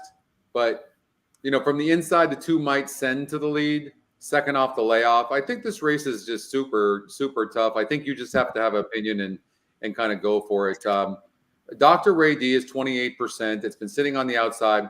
You know, horses like this horse is just done okay, but horses like this seem to do very well when they have vulnerable favorites. And I think that maybe this is the type of horse that could win. The race simulator likes it. It's a top EquinEdge pick. It's 28%, 7-2 EE morning line. When I look at some of the other horses, they just don't look all that great. The 1 horse seems to be in very good form, even though it hasn't got there the last few times. This is a much easier group than what she has been facing. And it looks like she's a trier. I like horses like that. It's not like she's finishing out of the money in these races, right? She tries. And that's a lot more than can be said for a lot of these in here. So I'm going to go with the 1. Okay. Scotty's on the run. The 1, excuse me, Dr. Ray D. All right, you're on the run and on the run. I also looked at Solid Tune, and I was tempted to play Solid Tune, but considering this horse was 34-1 in the last race against Dr. Ray D, I decided to pass. All right, third race at Santa Anita. We've got a 6-furlong turf race, $25,000 claimer. My favorite condition, none was a 2 lifetime. So the 1 horse looks to have an early lead, but you can see coming down to the finish, I mean, every horse is within 2 1/4 lengths. I think it looks like the 1 will probably have the lead. Annie's Hope won last time out, but you know, this tells me that it's a weak group, and I'll tell you why, David. This horse was 37% to win last time out, breaking its maiden for Carla Gaines and Antonio Fraser was aboard. That was a 42 SOR group. Now the horse goes up against winners for the first time and goes up 12 points in SOR and is still 33% to win. The GSR goes up and seems to need the lead. That all being said, I know that these horses just don't win first time out against winners very often. So it's just logical for me to want to try to naturally beat the 1 horse this horse is going to run a good race. It is, no doubt about it. But I'm gonna try to beat. We'll see you later, Tim. Good luck to you. Thanks, Tim. Good luck with everything. Yeah. Enjoyed having you on the chat. Yeah. From London. Tim's a new member of the EE community. Just such a good dude. Yeah, he's been joining the last couple of coaching classes, and he's a pleasure. So, good luck to you. Laurel at the gate, Mike said. Hold on here. All right, we got Laurel at the gate. All right. With Chris, who's battling on the inside. Who do you have, David? Guest, eldest son, just in behind. You got the 1-1A. And I had the 9. Good afternoon, Oscar. Nine's not going to win. Uninvited guest trying to come with a run toward the center of the track. Coffee with got a still in the shot. battle down toward the inside. They've got about a furlong left to go. Good afternoon, Oscar. Uninvited guest leads. Inside Coffee with Chris giving Not all. going to beat the 16th left. I don't think. It is good afternoon, Oscar. Holding uninvited guest. Good afternoon, Oscar. Uninvited guest. One more try. We talked about this 8 horse maybe getting away, David. We had talked about that. We did. Mm-hmm. I had the 1, and I like the other half of the entry. So I finally got a second there. So maybe my luck's starting to change. Yeah, we had talked about this 8 horse, but yeah, this 8 horse 3-1. It ended up getting bet late as well.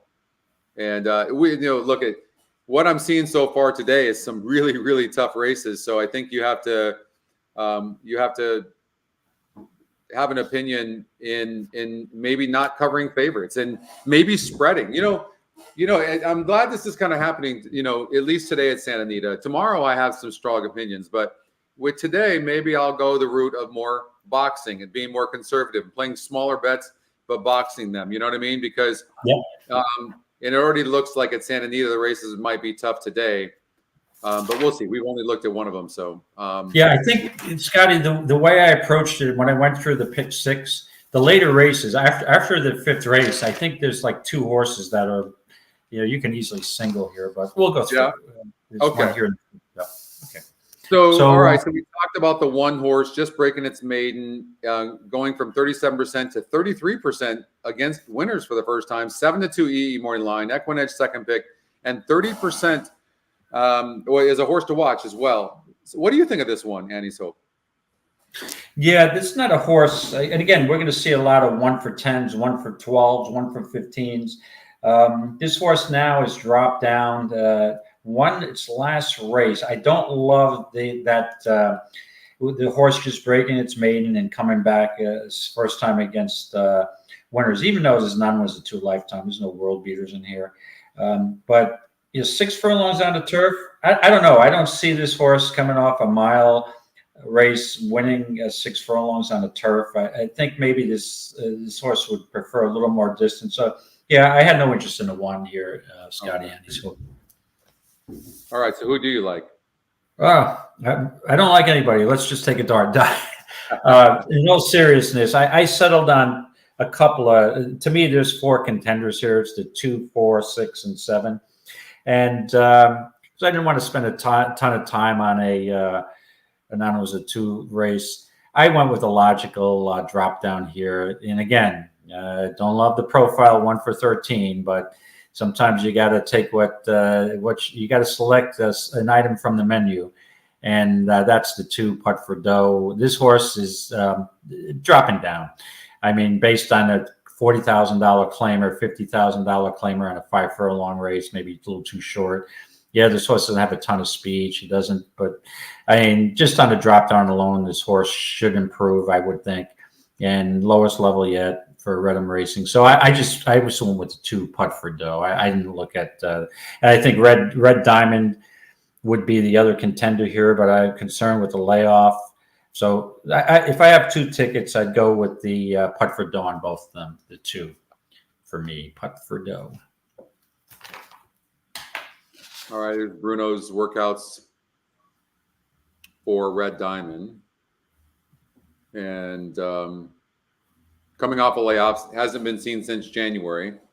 One thing I look for in these non-winners of 2 lifetime races is horses not being proven losers. So, like you can see, this horse's form really kind of went bad the last couple of races, but was wide here, but went on the shelf. And you can see, like, something happened here, broke 10th, but was only 1% and 7% to win for Red Diamond.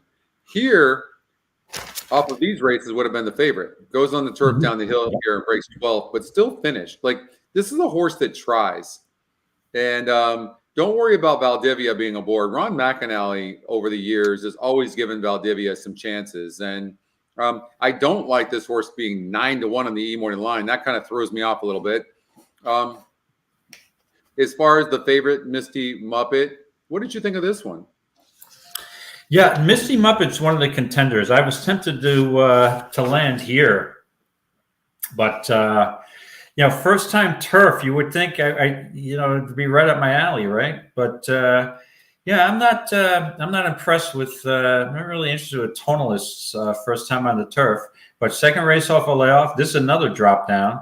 Yeah. I have to tell you, if I'm going to use a second horse, it would probably be the 4. So I would use the 4 over the 6 base, but I am concerned with a Tonalist sire that on the turf. It's really not my, especially going 6 furlongs. So, but a contender. Yeah. And what about this Isabel Ludlow? I mean, this horse is going to come from the clouds, but that wasn't a bad effort. First time against winners last time out at this level. Arguably a little bit tougher horses. Yeah, off the layoff at 6 furlongs. This is going to have to be a lot of pace up front for this horse to win. I don't like the horse at the distance. 6 second place finishes too, so that's likely the outcome there. The 5 horse Talent for Gold might be the type of horse that needs a lead. She broke her maiden going gate to wire for Gary Studi or Glenn Studi. No, not Glenn Studi. What am I talking about? Gary Studi. All right. Glenn Studi's his dad.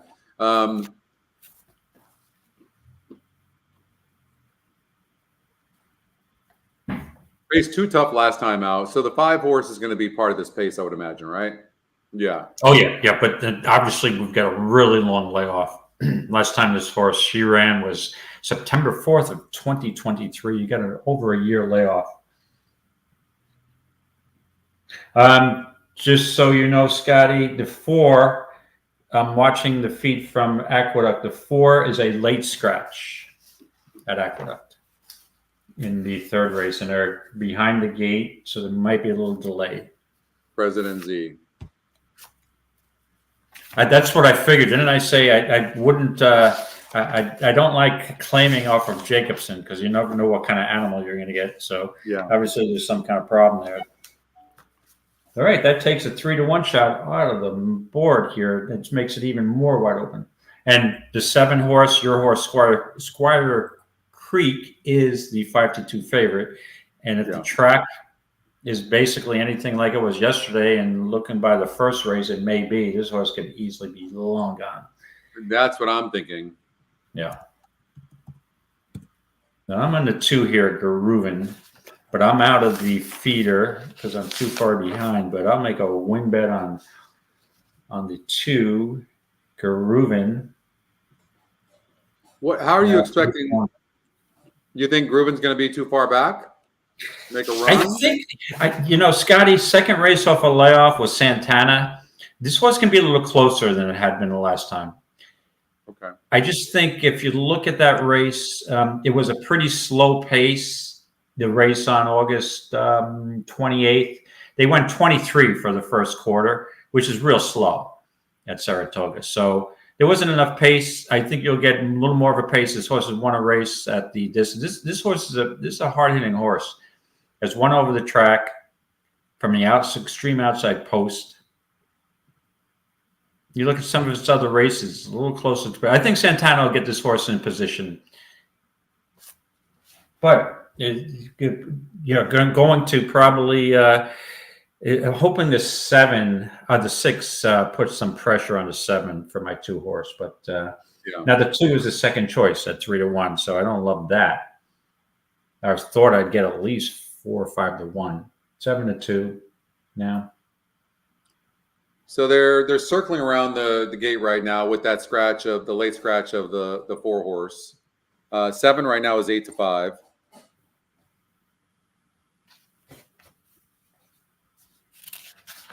Catherine likes the 8. So this is it. Where did we find out?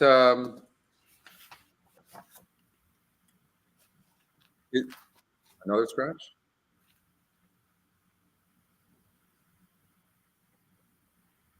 Now the 5's been scratched. Currently 19-1. You sure the 5's out? Yeah. Yep, late scratch of the 5 horse. So now the horse that was claimed from Jacobson was scratched, and now the Jacobson horse is scratched. Interesting. Well, this kind of takes a lot of steam out of this being one of my favorite races now. So you have the favorite, I have the second choice. It's not the way that it looked earlier. So what place is Eric in right now? Do we have any idea? After that update, he was 16th, but that's before that last race. Let me just refresh my screen here.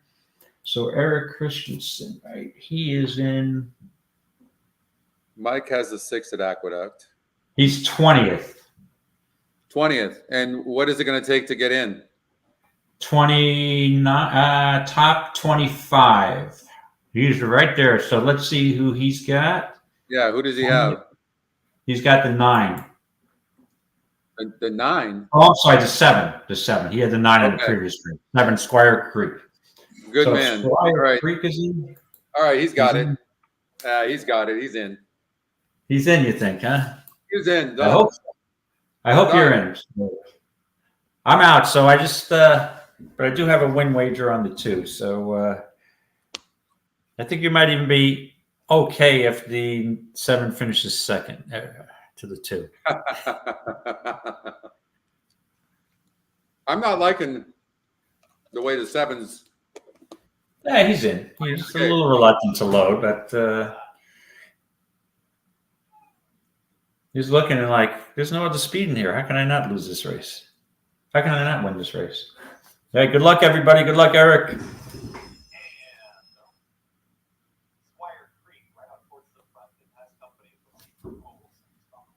I was wrong about Santana. He didn't get this horse anywhere near close to the pace.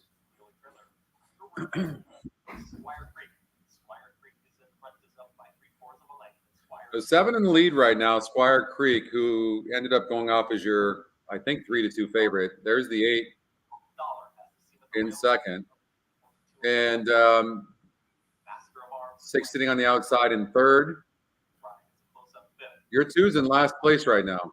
I know, he's not even lifting the hoof. Mike, There's a little contentious pace here. It might be. We'll see if there's a speed favor. The 7 holds on. It's definitely a speed favor. 6 seems to be cruising. 7 seems to be done. Nah, it might be a speed favoring track. Yeah. I don't know. He's hanging in there pretty tough. He's gonna have to come back. He's behind right now. 8's taking the lead. 7's hanging in there, but going to settle for probably third or fourth. It's going to be 8, 6, 7, I believe. Oh, yeah, 6 and 7. That was tight. Wow, that didn't. That race didn't shape up like I expected. The secret rules was. Secret rules. That's the one Catherine said. I like the 8, and I'm heading into the liquor store. Well, whatever Catherine's drinking is working. Here you go. You can pick me up with this horse back to back. Sometimes these claimers, when they're in form, you bet them back to back, right? The last time out, 22-1, overlooked.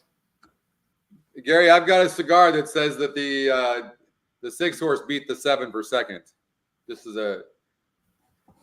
I love doing that. Nah, it's not even close. You don't think so? Claiming wheelie buster there, as Dave Weaver would say. Nah, easy. Nah. Okay, easy. Easy. Listen, Catherine, where are you? Why don't you just tell us what you like in the next? Why don't you hold on a second? I'm leaving. Catherine can do the last couple of races. Yeah, I'm out of here. I'm out of here, Catherine. I'm not doing so well on the feeders, but I have to tell you, sometimes when you don't do well on a feeder, it's better for the qualifiers because you know it's like you're not going to have usually a run all day long that you're going to be on fire. So you have to believe that, Catherine's still there. Good pick. Good at 7-1. So this horse, the last 2 races. Wait. Why does she keep saying she's headed to the liquor store? She's been headed to the liquor store all morning. Did you notice that? Wait. Before every race, I think she said, let me go back in the feed. I'm headed to the liquor store. I don't know. Well, maybe because she doesn't want to leave where she is because she's doing well. And she might not go to the liquor store until she gets a loser. Sometimes I do that too. It's like, I'm going up to get some pizza. But I've won 3 races in a row. Yeah, I don't want to ruin the karma. She's sitting in the car. Oh, gotcha. That was classic. All right, so we Maybe got. I have to head to the liquor cabinet and see if that helps me. All right. Oh man, I'm sorry, Eric. I was really rooting for you there, but with you got a price horse like that with the 8 horse, that's going to throw you off for sure. Yeah. Well, you almost got a second, right? Again, even with the second, but you're right there. You're right there. Catherine, I thought she was going to say, we're watching these rednecks do their show. Oh, that's what she said? Watching this redneck. Watching these rednecks do their show. Well, I guess we'll look at it this way. If someone was going to call one of us a redneck, it would probably be me. The guy they'd be referring to is probably me, not you. Yeah, probably. I am not a redneck. No, I am. Okay, let me just clarify this. I'm from Newport Beach, California. You cannot call me a redneck. All right, and I'm a metro. You're a metro. I was going to say I was actually a metrosexual, but I'm. Yeah, no. Okay, first of all, you have to call backwards. I'm the one that's a metrosexual, probably, right? And you're the redneck. Right. That's what they think. But yeah. I grew up, in really close proximity to New York City. I'm a city guy. I had season tickets to the New York Rangers. Yankee fan. You know, I'm New York street tough. So no redneck here. Hey, just so you know, I've got game on you because I had season tickets to the Kings, LA Kings, Nice. and we beat your ass in the Stanley Cup. I mean, it wasn't even a match. You didn't even give us a match. I mean, you guys, I think we blew you out in 5 games, I think. 5 games, and did give you credit there. Yes, the Kings were on a roll that year, and congrats to all you Kings fans. But yeah, I don't have any rebuttal. We lost to a better team, and I think that we were a little burnt out because we had a Tortorella team who was, you know, it was all goaltending. Henrik Lundqvist. Without Henrik, we would have never got anywhere near that final. So. And do yourself a favor too. Do yourself a favor, and I think the video exists somewhere, and I even think you can buy it.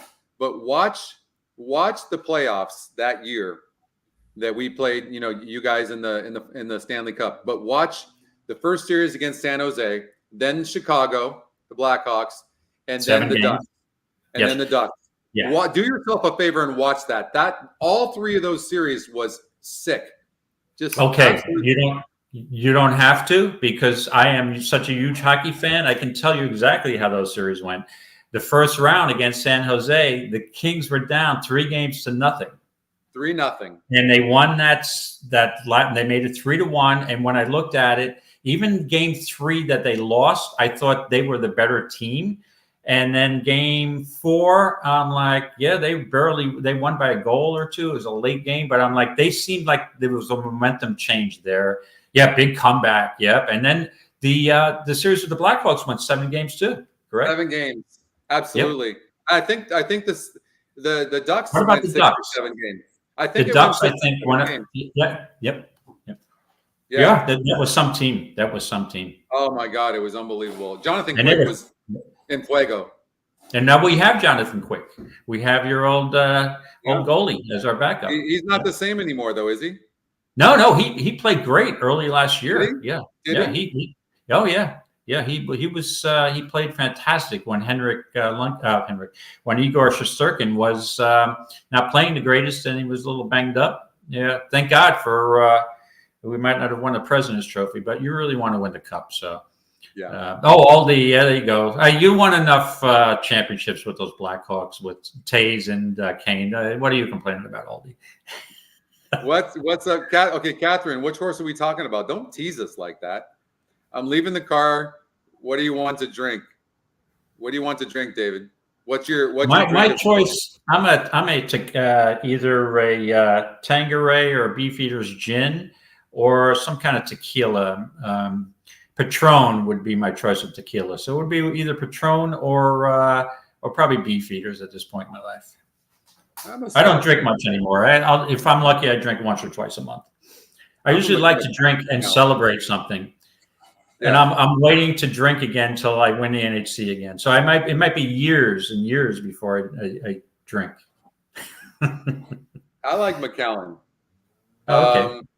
Okay, so Catherine, the 10. The horse is 10 in my next race. That literally does nothing for us. Excuse me. We need to know which race is the 10 in, and is it going to win? Which race are we talking about, Scotty? I don't know. Catherine's teasing the 10 horse. Is she talking about Belmont? Maybe Sweet Tone. That's what she's talking about. Here it is. Oh, Sweet Tone. Sweet Tone. In the fourth race. 10. Let's see what the story is. The post is no bueno. Looks like. Oh, hold on a second. Time out there. Can I Can I call it time out here? Yes, sir. So if Catherine likes the 10, if the 10 wins with the connections, Gary Shiaka and Lane Luzzy, and Gary Shiaka hasn't had a lot of horses. He's really hasn't been doing so great. Good trainer over, a lot of New York breds. I have to tell you, if this 10 horse wins, Catherine, you are on a roll. That's for sure. Because this horse, I don't like at all. But I wish maybe you're just having a great day. Blinkers off, a tonalist. But it's a weak race. It's a weak race. So just because of that, and people get on a roll, I'm going to play the 10, even though I don't like it, because you're on a roll. Catherine, David just wants to preface that if your horse does win, it's because the race sucks. That's it. I'm glad you came up with that summary. This may be one of the worst races. And again, I've heard one handicapper, I won't mention his name, saying, you know what? Bad horses win bad races. And also, is the 8 still in here? No, the 8 is out. Because that's the 8 Landauer is out of the 4th race. No, it's not. I'm sorry, it's not. Oh, you threw the horse. Yeah. Why would you leave it in there? Well, you know whose horse that is, right? It's Shiaka's. Yeah, that's Steve Bick's horse. He's DT Stables. Oh, I have to text Steve and tell him he's got no chance. This horse hasn't lifted a hoof, right? But no. Hold it, we have an angle. We have an angle on the 8 horse. 2 trainers, 1 trainer with 2 horses go with the higher price horse. We saw that with Toscano in the 2nd race. And also, we had a layoff. 2nd off a layoff. Blinkers on 2nd time. This is such a weak race. I might bet the 8 and the 10. What the heck? What the heck? Well, no, don't bet the 8. It's the jockey trainer combination is 0 for 8. At least with Lane Luzzy and Shiaka, they're 1 for 4. And the simulator has the 10 horse right there. I actually think this is a decent long shot. And as hot as Catherine is, we should all put some money in the 10. Yes. Just based on your success rate today, I would go with Catherine.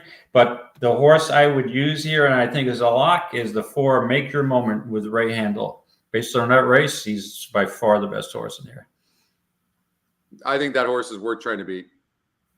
Okay. Well, how about I play a 4 over the 8-10? That's what I'll do. 4 over the 8-10. 4 over the 8-10? Yes. Thanks, Catherine. You might have gave me an exact, and I'll play the 10 on top. For a little small. What about the 1 horse who's dead on the board? Why isn't the 1 getting any action? Judge rules. 0 for 10. I mean, he's got a couple of races here. His race a couple back. I mean, yeah, he's second. Yeah, this horse has got a shot.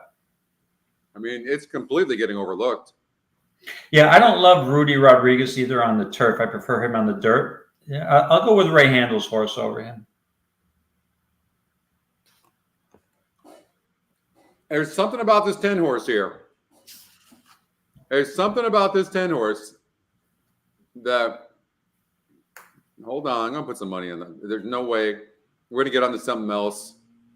We're going to go back to Santa Anita, and this 10's going to win, and I'm not going to have bet it. That's not going to happen. Right. Okay. Okay, hold on here. But if it does win, and it can't come in second and you not win, so you have to, who are you going to put to come in second? Like, that's what you have to consider. For me, it won't be the 5. Elon Treasure. It's an interesting horse that could maybe improve, but are these state breds? Yeah, these are New York breds. 2, and 3, the 7's a contender too, Catani. Michelle Nevins. For sure. Yes. Second time off a layoff. Second off the layoff. Yeah, Michelle Nevin is 16% with first time off the layoff and 13% second off the layoff. They usually fire.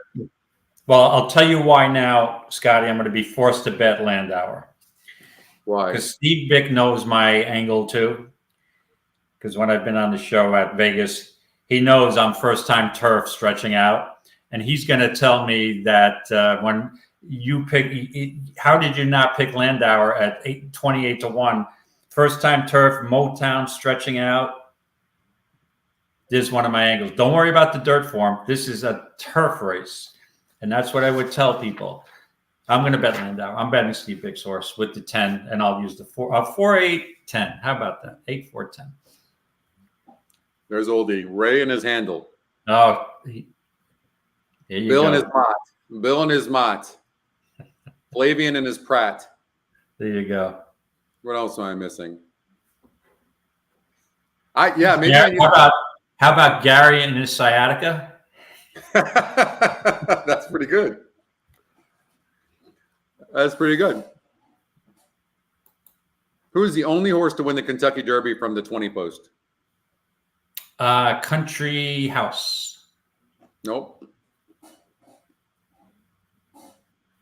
Oh, Country House was it 23 or something, right? Because of late Scott. No. 20. I think it was Country House, like the 18 or something like that. Yeah. Recently or a long time ago? Last 20 years. I'm pretty sure only one horse has ever done it. Nope. No. Nope. Wasn't Strike. Come on, people. Okay, I'm going to give you one tip.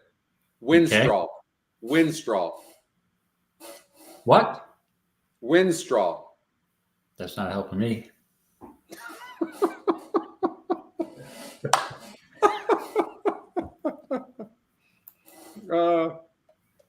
Windstraw is a steroid. Yeah. Services horse. Big Brown. Big Brown. Dutro. Yeah, Dutro. Oh, that's right. Big Brown, the 20. Yep. And he was Triple Crown bound. I was there that day at Belmont looking for a Big Brown and a Triple Crown, and I didn't like Big Brown. And you know who he got beat by? Who? A Nick Zito horse that never won another race in his life, went wire to wire. The hell was the name of that horse? But it was definitely a Nick Zito horse. So actually, I probably shouldn't say this. It's a joke. This is all in fun. I think that was Nick Zito's last winner, but I'm a big Nick Zito fan, so just what the heck was the name of that horse? Somebody's going to come up with it. Oh yeah, Datara.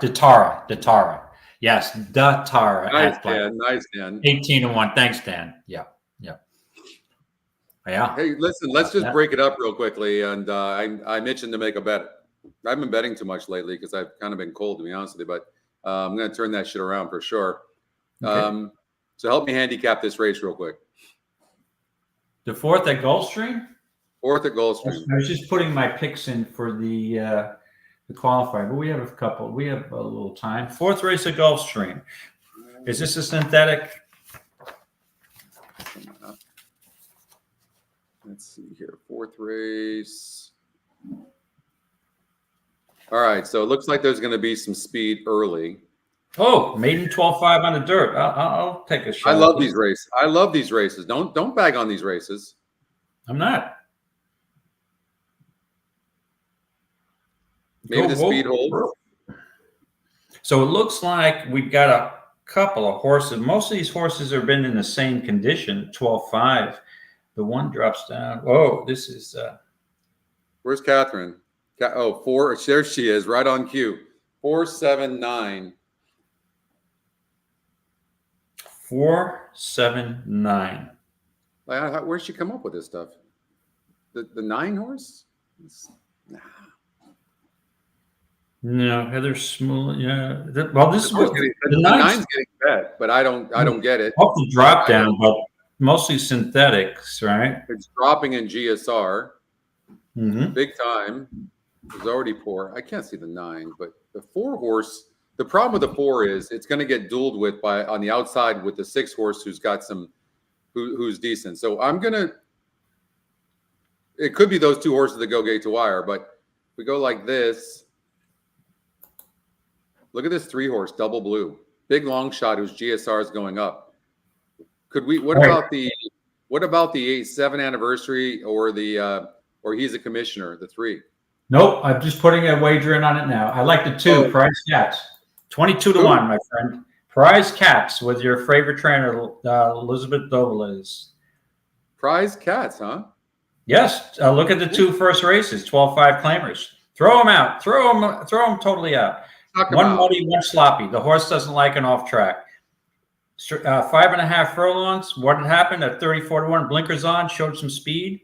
Wire to wire with the 2-horse Prize Cats. You know that speed, that dirt track can be speed favoring. I'm going with the 2 at a big price. Double blue here on this 3-horse. I'm going to take a chance. We're going to show you this race live. Everybody want to see this race live? We're going to show it to you live. And I'm going to play a 2-6 exactly. All right. With amazing break up a little bit. 2-6. Okay, hold on here.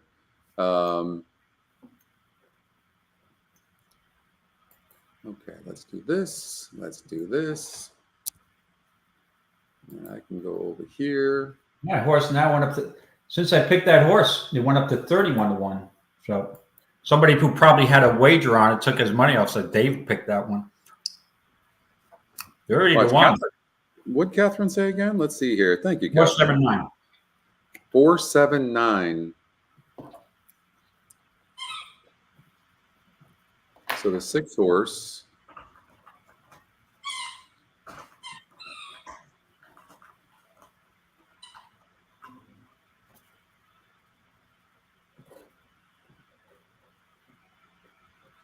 Four just stops all the time. Lost at 40 cents on the dollar, and the 6 is going to press.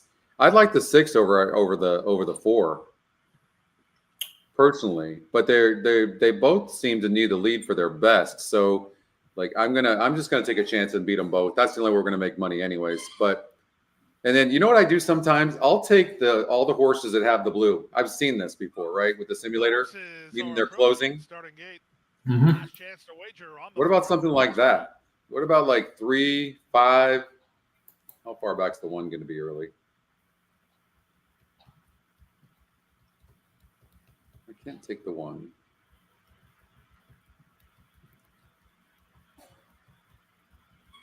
What about this 8? Can you make a case for the 8? Yes, this horse is all synthetics.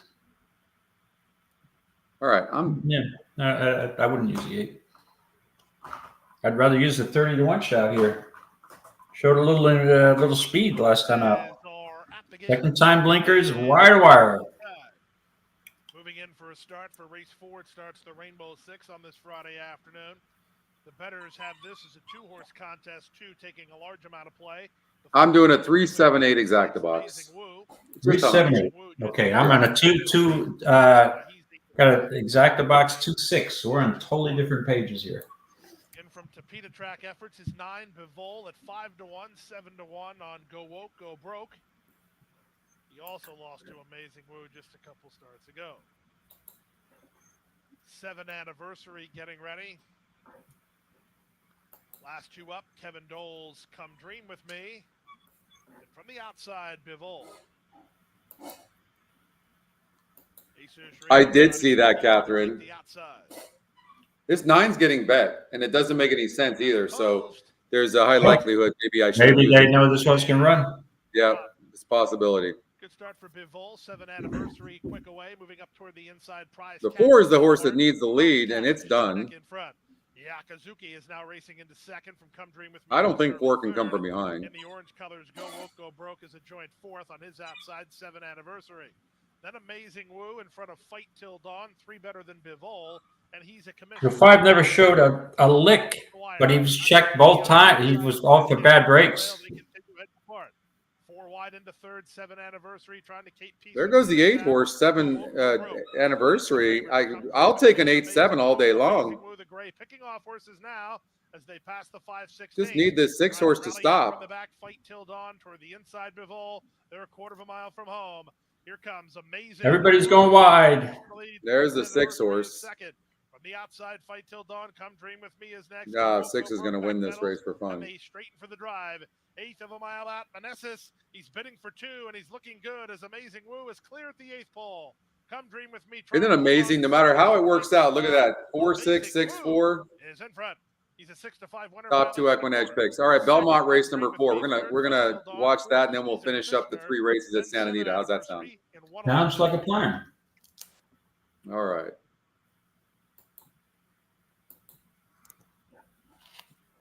Okay, we have 3 minutes before Belmont, and we're rooting for the 10-horse with Catherine. Yes, and I'm also going to root for the 10-horse. I remember for Steve Bick's horse also to hit the board. Somebody's a 4. All right, let me tell you what I did. 8, 10. I bet the 10 to win, $5. And then I did an exact dollar, 1, 2, 3, 6, 7 to the 10.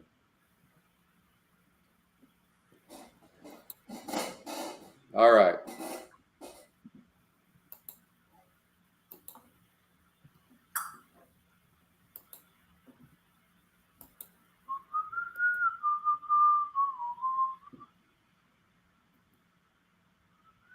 Sweet Tone, 9 to 1. All right, let me put a little weight Gary on. Shaka. First time Gary. Gary's not bad, 2 for 7 with first time claims.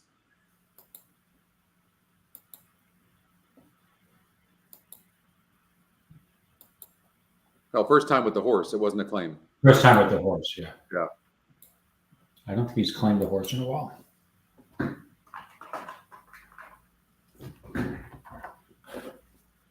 Judge rules is getting bet down late. This horse is getting too ignored, David. It really is. Mm-hmm. You know? The one is you have 5 to 1. Katani, this horse to watch. You mentioned this horse. I mean, second off the layoff. Maybe it needed the first race, but usually Michelle Nevin fires first time off the layoff, and the horse didn't run.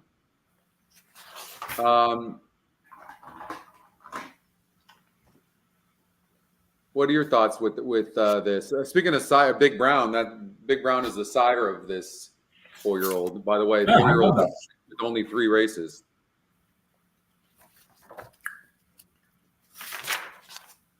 Like I said, I think the 4 is logical. There's 8 to 5. If I get a 4-10 exacta, 10-4, that'll work. But Katani looks tough. I think the seven's more logical. Like, you know, the horse needed the race. They're not dropping this horse lower. They're keeping it here at this $40,000 level. There's a higher likelihood this horse is going to run a much better race. The 2-horse Tony O, the EquinEdge long shot. I mean, maybe that horse can get in for a price. Let's see here. Charming Jim. Charming Jim reminds me of it looks like the type of horse that this horse has actually run pretty good. It's not a good breaker. And it's the type of horse that gets up in the money. But the problem with a horse like this is there really is no speed. Mm-hmm. And so there's not really a lot to chase. Right. You know who's interesting to me in here is the 3-horse Rohan, second-time starter. This horse is dropping in class, and dropping in GSR, but why didn't the win percentage go up? But this horse certainly has the credentials to run better second time out. And the factors actually don't do bad on the turf. Right. Mm-hmm. No, I agree. All right. All right. Let's see. Loading in the gate here. The 2 is trying to go in.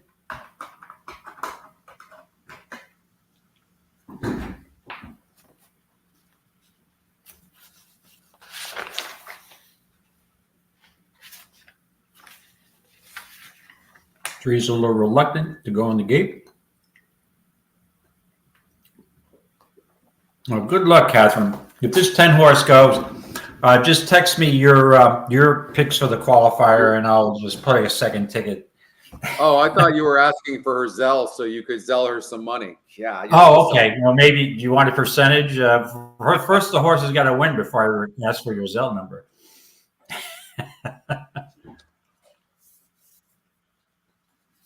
And you don't have to worry about it. If I make your picks, Catherine, and you're in the qualifier, we make the same picks and we do well. You get the NHC seat. I'll get the points. Yeah. There you go. There's a 10. Looks good. Yeah, 10 does look good. Yeah. Good luck, everybody. 16. There they go. 10 broke okay. 10's going for the lead. Maybe not.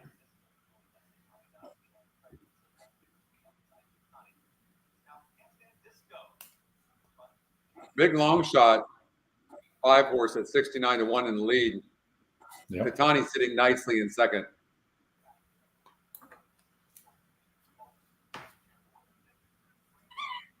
22 and change, just under 23. They're going a mile on the 16th with this crew. Good luck. They're going to be flying at the end if that pace continues. And I tell you, based on this pace, it looks like Charming Jim is probably going to win this race by a pole.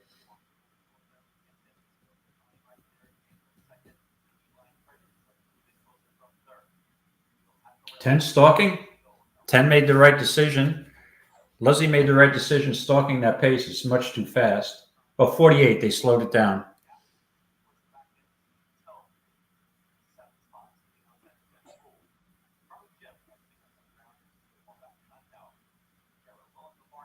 Seems to have horse on the 10. Gonna have They're to all wide. closing. Look at this. They're going to be closing like crazy here. Come on, 10.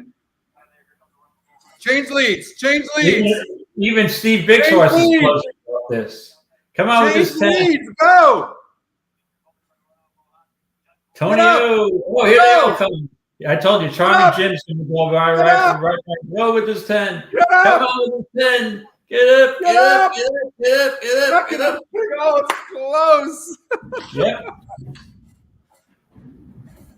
And the 8 was on the outside closing. You think he got 4th. Oh, my goodness. Wow. Interesting race. Fun. I don't know if we got second or not. Did we or no? What's up, Wes? Yeah, I think so.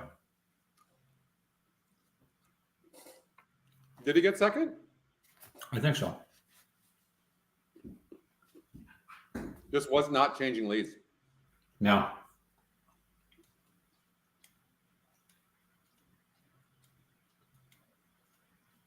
What did 2 go off at? 17 to 1. 17 to 1? Oh, please get second, 10. And Big's horse was flying, and it got a bad trip coming up the rail and switched out. Look at how that 8 horse is closing. I think the 10 might have got that. That's 17 to 1 over 10 to 1. I have that 50 times. Do you have a 210? I have 210 50 times.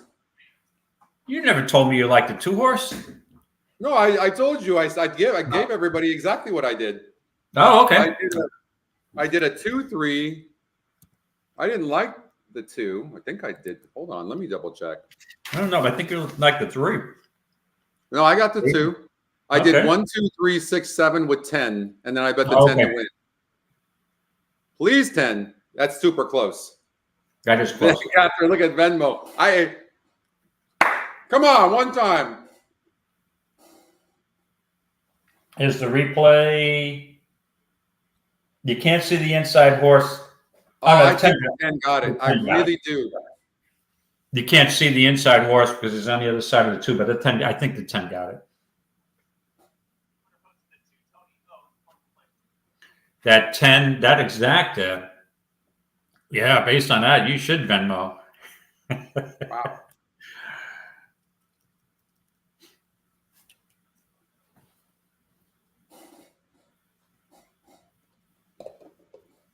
Yeah, this horse had no speed on paper. Huh. All right. But I have to tell you, Mirage has been right. He gunned a horse to the lead yesterday. He positions his horses Dan well. thinks the 10 got third, huh? You think so, Dan? I don't know. I thought the 10 got second. It was hard to see from I the thought the 10 got second, but it's not clear because of the horse on the inside. Yeah, it is really close. Your view was obstructed by the 2 horse. 118 to 1.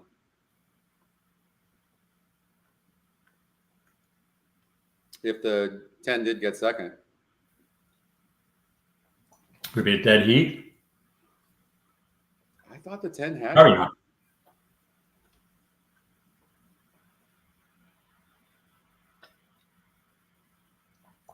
They're doctoring the win photo right now.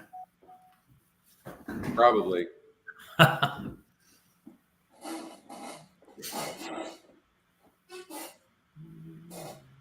it's taken a while. Which would lead me to believe the longer it takes, better likelihood of a dead heat. But a dead heat will work for you guys. Yeah. Yeah. At that price, it's not like you taking a 2-1 or a 5-2, where the dead heat's going to kill you.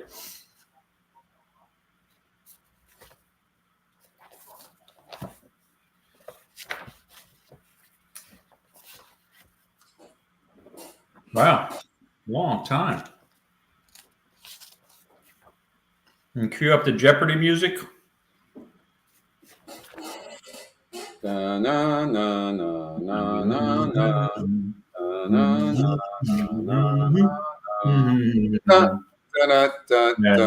Oh, it's a dead heat. Damn it. All right, we'll take that. But it's still, you'll take it. Mm-hmm. Yeah.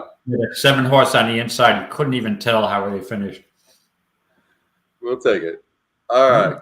Good call, Catherine. Good call. Catherine, you are on a effing roll here. Yeah, she is. She is so on a roll. You need to do this in March 16th through the 18th. That's when you need to get that going. All right, here we go. Let's get back to Santa Anita and finish this up. It's been fun. Yeah. What race do we have? We never finished up the race number 3. Okay, race number 3 at the Great Race Place. Let me pull up my notes. Well, no. You can't head home. You got to go back to the liquor store. Where are you going? Right. That's it. I'm all right, the third race. For horses, or luck is shot. All right, the third race, I was settling on the 2. Putt for dough. Scratched. Putt for dough is scratched now. Yes, sir. Oh, we got late scratches out now. Okay, let me. Yep. Wow, that pick 6. Well, that's going to start with the 4th, right? All right, who is my second pick? Yeah, I guess I'd have to go then with the 4 Misty Muppet now. All right, let me. I had put my pick in. It wasn't scratched when I put my pick in, and I better make sure I get that in. Okay, picks. No, Scotty, they still have the 2 live here. The what? No. In the third race, Santa Anita. Yep. Their horse player says doesn't have a scratch yet. Really? Oh, yep. They just scratched it. I apologize. I just refreshed my screen. So I'm going to go with the 4. You see how fast we are? Yes. So I'm going to go with the 4 as my primary pick in that race, and the 1 is my secondary pick, Annie's Hope. Okay. So you're going to go with the 1? No, the 4. 4. Misty Muppet, my primary, yeah. Misty Muppet over the 1. All right. And who'd you settle on here? I have no idea. This is Catherine. That'll be your Catherine. Who can be your. I was waiting for Catherine to say she's going to the liquor store again, but she's not. She's going home. Okay. Maybe she's got enough liquor at home too. What's up, Patrick? How are you? Hey, Patrick. Patrick's been part of the community forever. Yeah. All right. So Patrick likes the 6-4. So you should go with the 6 then. I went with the 4. You went with the 4. 6 red diamond. Let me see how far back. The 6 is not going to be all that far back early. Who does get off? Because out of the last 4 races, Scotty, she's gotten off slow twice out of the gate. If she gets off cleanly, she shouldn't be too far back, but doesn't seem to. Not a great breaker.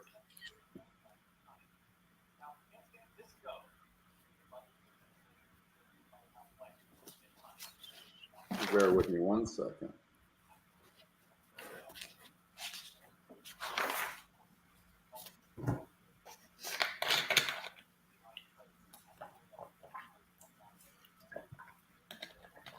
Okay. Talent for gold. This is such a tough one. 4-1.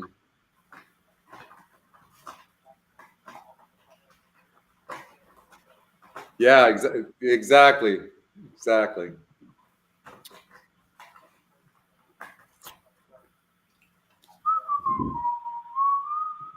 All right.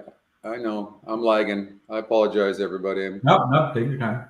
I hadn't. We're in good shape. We've got like 20 minutes. We have 20 minutes for the first leg. All right.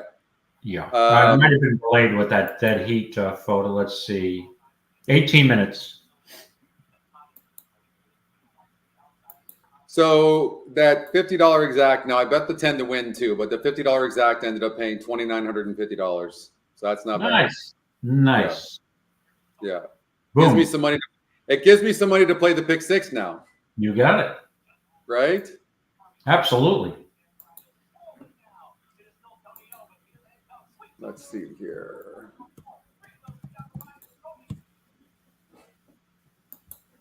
Okay. It's a real tough one, David. Talk me through this. Like, why do you like the 4-horse? Maybe something will spark. Thanks, Mike. Maybe something will. Yeah.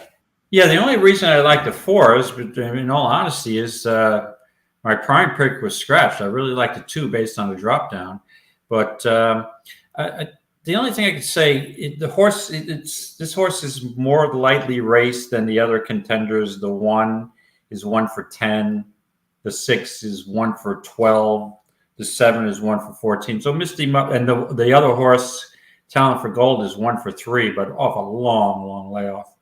So this horse is only 1 for 5. Blinkers off. The last race on the dirt at Delmar wasn't bad. First time turf, but I said I'm not crazy about tonalist on but I think this horse, based on a drop down, is live. Yeah. The more that I look at it, I'm sold on the 4th. The 4 will probably be the second choice. I know the 4 is going to be the third. No, maybe not. Third choice. No, 4 is for sure. You know what's throwing me off on the 4-horse a bit is it's dropping from a 65 GSR to a 51. Now it does go up to a 27% win chance. So you know what I mean? Like, it's conflicting. Like, there's positives and negatives.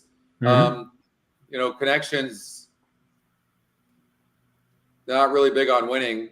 19 tries on the jockey trainer combination for 5%. That doesn't really thrill me that much. Valdivia, Ron McAnally. I guess I'm going to take a chance on the 1 with Antonio Fresu to win back-to-back races. I almost never will take a horse that breaks its maiden first time out against winners, and maybe you don't usually come from far back sprinting here and win. Usually, you don't, and. Right. And with the 4, I do like the EE morning line being 8-5 after the scratches, with the morning line up 7-2. So that solidifies my opinion. And 27% chance win. Yeah. Yeah. And the 7's got absolutely no speed. So, and the 6 doesn't have speed. So we're going with horses who are closer to the pace. Yeah, I'm going to go with the 1. Okay, I'm going with the 4. Good deal. Sorry, everybody, that took so long, but yeah. All right, we have 2 more races to do. We got race number 4 here at Santa Anita. Let's roll this. Rails out 30 feet too. Thank you for that, Patrick Ashley. Good to know. Thanks, Patrick. So basically, that just helps the speed. For those of you that aren't sure about that, you should always look at the rail. You can click here on info, and you'll usually get that. There's the 3rd call. The race pretty much separating itself. It's like 1, 2, 3, and 6. I mean, that's pretty much it, right? 1, 2, 3, and 6. Fast. Not so fast, my friend. Not so fast. Oh no. He's all right. I already know. Let me guess before you tell me. Okay. Mongolian Gold. No. Even though this horse's first time turf is a connect. But I don't think fast. I at a mile. This is not turf. No, I don't want no part of the 4. I narrowed it down to 2 horses. I'm still trying to decide, and one of the horses is not the 1, 2, 3, or 6. Okay, so it's it can only be the 7. Yes, exactly. Yeah. Track and field. The only concern I have now, second race off a layoff. So I'll compare the 6 and the 7 because I still can't decide between the two of them. So they're both second race off a layoff. The difference is now they're very similar profiles. With where Mendelssohn, the 6 horses out of Mendelssohn, first 3 career starts have been all on the turf.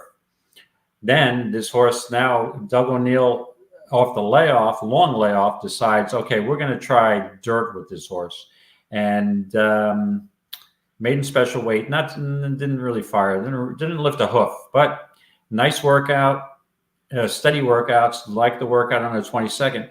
But the key is dropping from the maiden special to the 40, biggest drop in horse racing, and these are the only 2 horses who dropped from maiden special to the maiden claiming. So then you look at the 7, similar profile, 4 races on the turf. Off the layoff, Mike McCarthy decides to stretch this horse out, but now it goes to dirt, right? So we don't know how this enticed horse is going to run on dirt. I think it's fine. Like the tab is showing that turf or dirt is pretty equal. When you look at the dam side, look, and that's what you see. The dam went 5 races and 6 races on dirt and turf, making similar money on both of those. Of course, you look at Enticed, and Enticed was all dirt, earning $600K in 7 tries back in 2017 and 18. Right. So, so when you also look at it, Scotty, the 7 track and field has a higher GSR of 67 than the 6 does. Stick Shift has a GSR of 57. And okay, I think I made my decision. Even though I do like the 6, I'm going to take the 7 over the 6 because the 6 has tried dirt. And even though it was a long layoff and was working well on this, yeah, to me, it's a flip of the coin, but I'm going to go 7 over the 6 in my pick 6. Is this the first leg of the pick? Yeah, this is the first leg of the pick 6. I'm just using the 6 and the 7. So a 7 for the contest, 6 and 7 for the pick 6. Look at the 6 horse. Look at the 4-star workouts from Bruno. Yeah. Yep. Right. Mm-hmm. Big finish, and like I don't know what's going on with the horse. Now it's dropping in class, but I mean, let's see. Your Stick Shift worked a half a mile out of the gate, and both got away well and showed good speed early. Stick Shift held a short lead much of the way, and went on to finish a neck in front while under a big hold and never asked. So I mean, this horse continues to work really good. I don't know what to make of this. The only thing I can think of is that this is the type of horse that needs the lead to win. You just see that so often. You know that? You just really do. And when they don't clear, they don't win. Now, based on the race simulator, it might be very tough for this horse to clear because there's some inside speed and there's some outside speed. Like seems to be a lot of speed, and all of them have decent win percentages within the field.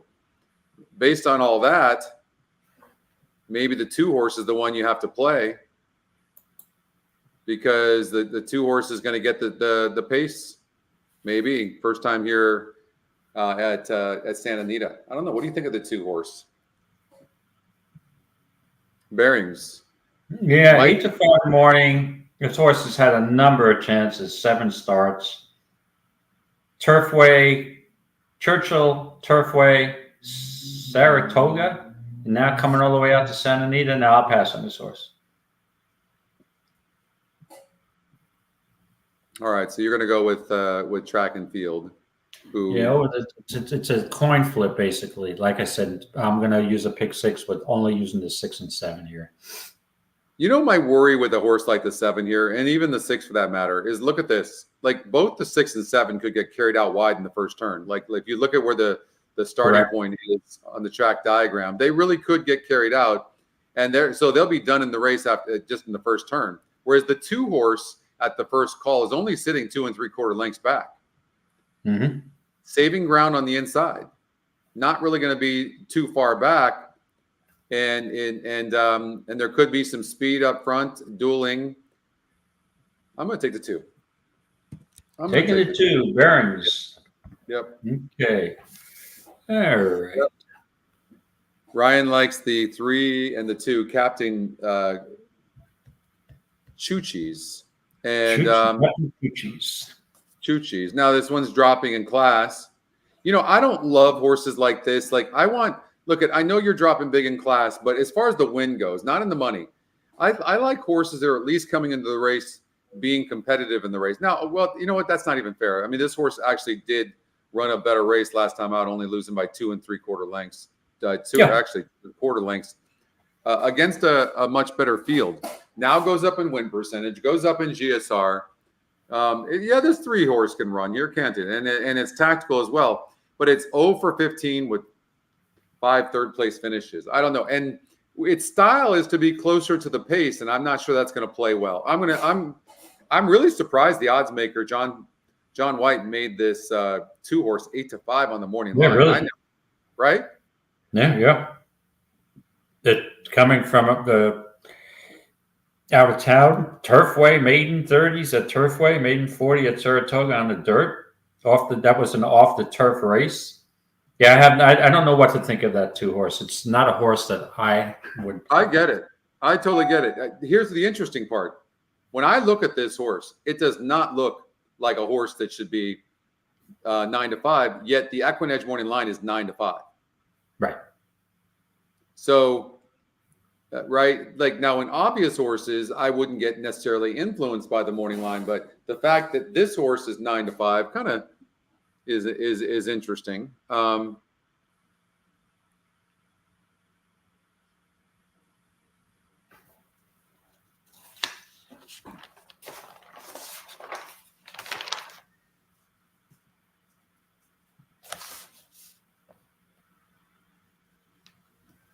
But this horse is being protected as well. I'm not sure what the rules are or why, but you can see all these other horses are in for a tag for 40K, but the 2. So Craig DeLassy, who's a very good trainer, although he's not good first time with horses, he's protecting this horse. Like, why? Mm-hmm. Right. You know? Yeah, that horse, it's tough to figure that horse out, to be honest with you. Yeah. Can't get a handle on that horse. And Daddy Justify?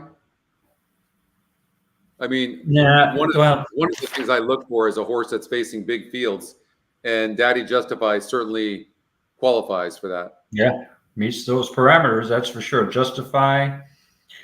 Yeah, again, I am a sucker for horses dropping from the maiden special to the claimer first time out. So I'm always, and when I look, that stood out when I started handicapping the race, and the only 2 that qualify with that angle are the 6 and the 7. So you're not going to get me ever to consider another horse, 6 or the 7. Biggest drop in horse racing, maiden special to maiden claimer. It is the only. Not to say that they're going to run, but they better class, higher class. The only area I would argue with you, though, is usually, not always, but when you're talking about turf horses, those, you know, and you're dropping in dirt, they're just 2 different races. Correct. And right. So it's a hard read. A lot of times you'll see these horses and these 40,000 claimers on the turf and or maiden special weights, and they'll be in $10,000 claimers on the dirt. So right. you know, it's a tough one, but the race simulator has the race 1, 2, and 3 somewhere. Maybe it's all about this 3 horse, huh? I mean, I will say this about the 2 as well. If you look at it, look at the last 3 races. Faced 10 other horses and lost by a length. Faced 8 horses, lost by 3 lengths, and then faced 7 horses and lost by. I mean, so this horse is running against big fields, but so is this one, and running. You know what? I'm gonna go with the 3. I'm gonna say 3 too. I'm just, all right. You know what? When all else fails, and you aren't really sure, why the hell wouldn't you just go with the picks? That's, you know, sometimes I forget that. Right. Yep. Ryan made that point there. I like the Scotty picks on this one, 3-2, and he's right. Like, I don't have a strong opinion here, so why wouldn't I just go with the picks? Absolutely. No, I totally agree with that line of thinking. Sure. But okay. But however, the 6 horse stick shift, it's only a length and a quarter behind these horses here, and it's 5-1. It's the EquinEdge long shot. And when you you're trying to find prices, and this horse is not that far back, and you're right, and it's dropping, and it ran on the dirt last time out. It's dropping in class. The win percentage goes up, and the GSR goes up. Second off the layoff, Doug O'Neill is 14% first race off a layoff, and second off the layoff, 14% as well. Let's look at the changes and see if there's anything in here. No changes whatsoever. So I started off with the 2, who's going to save ground on the inside, by the way.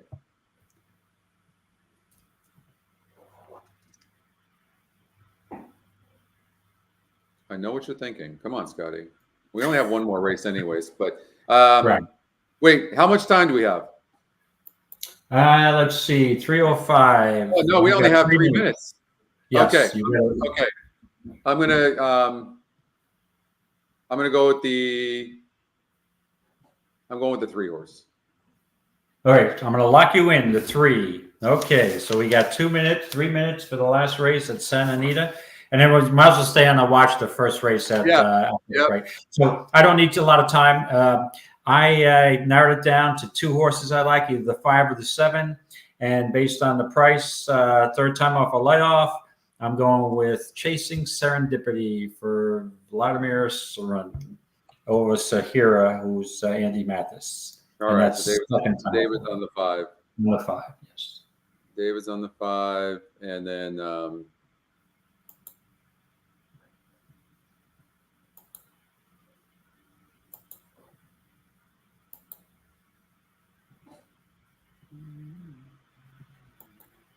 2, 3, 7. 2 horse drops. Look at that, 24 points in GSR.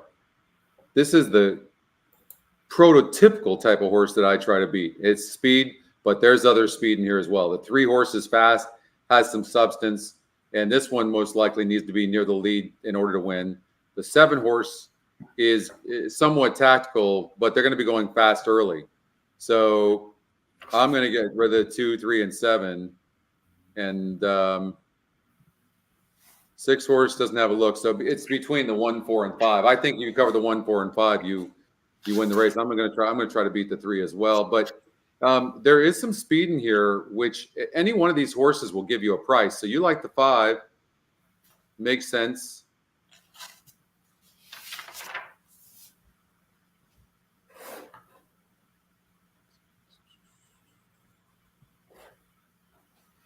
I'm gonna take the horse that seems to have the most class of all of these, and that's the 4, the EquinEdge long shot.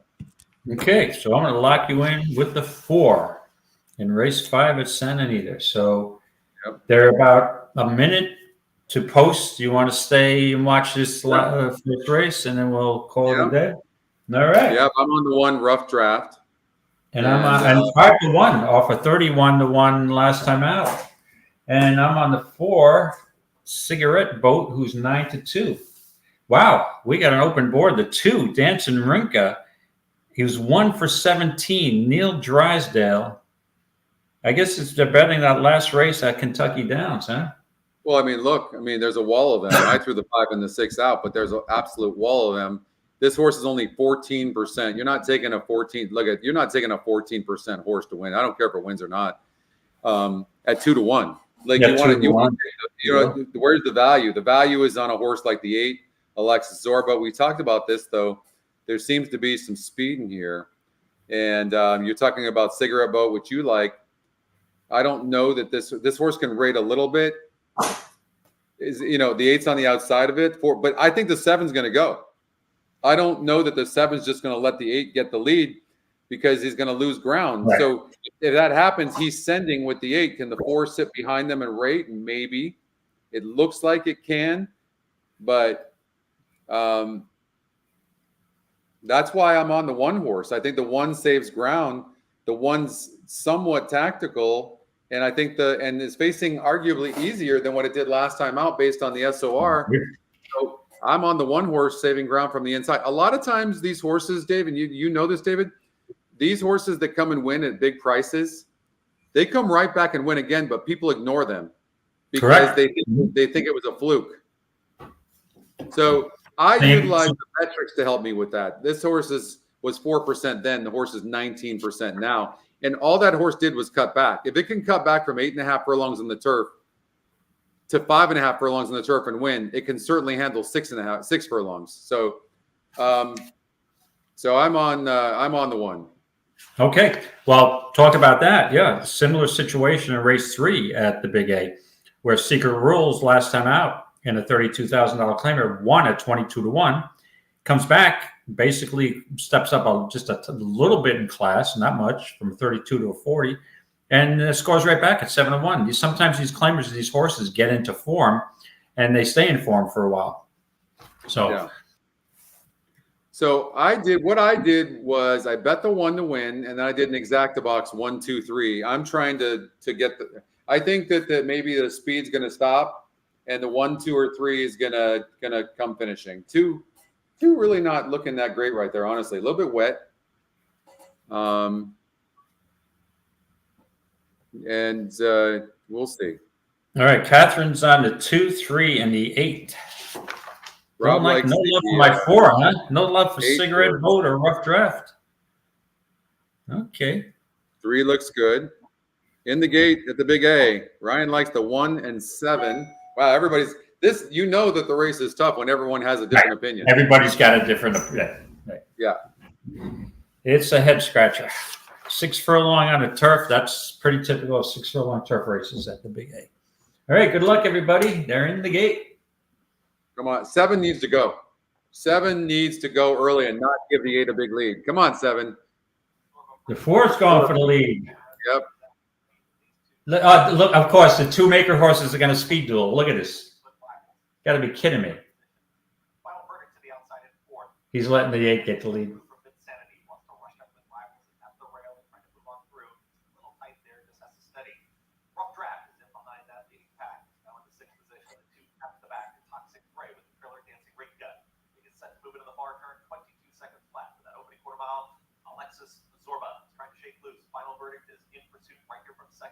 Cigarette Boat is back to 3rd. Insanity is off the rail. Gets some clear running room. Rough Draft is right there in 5th.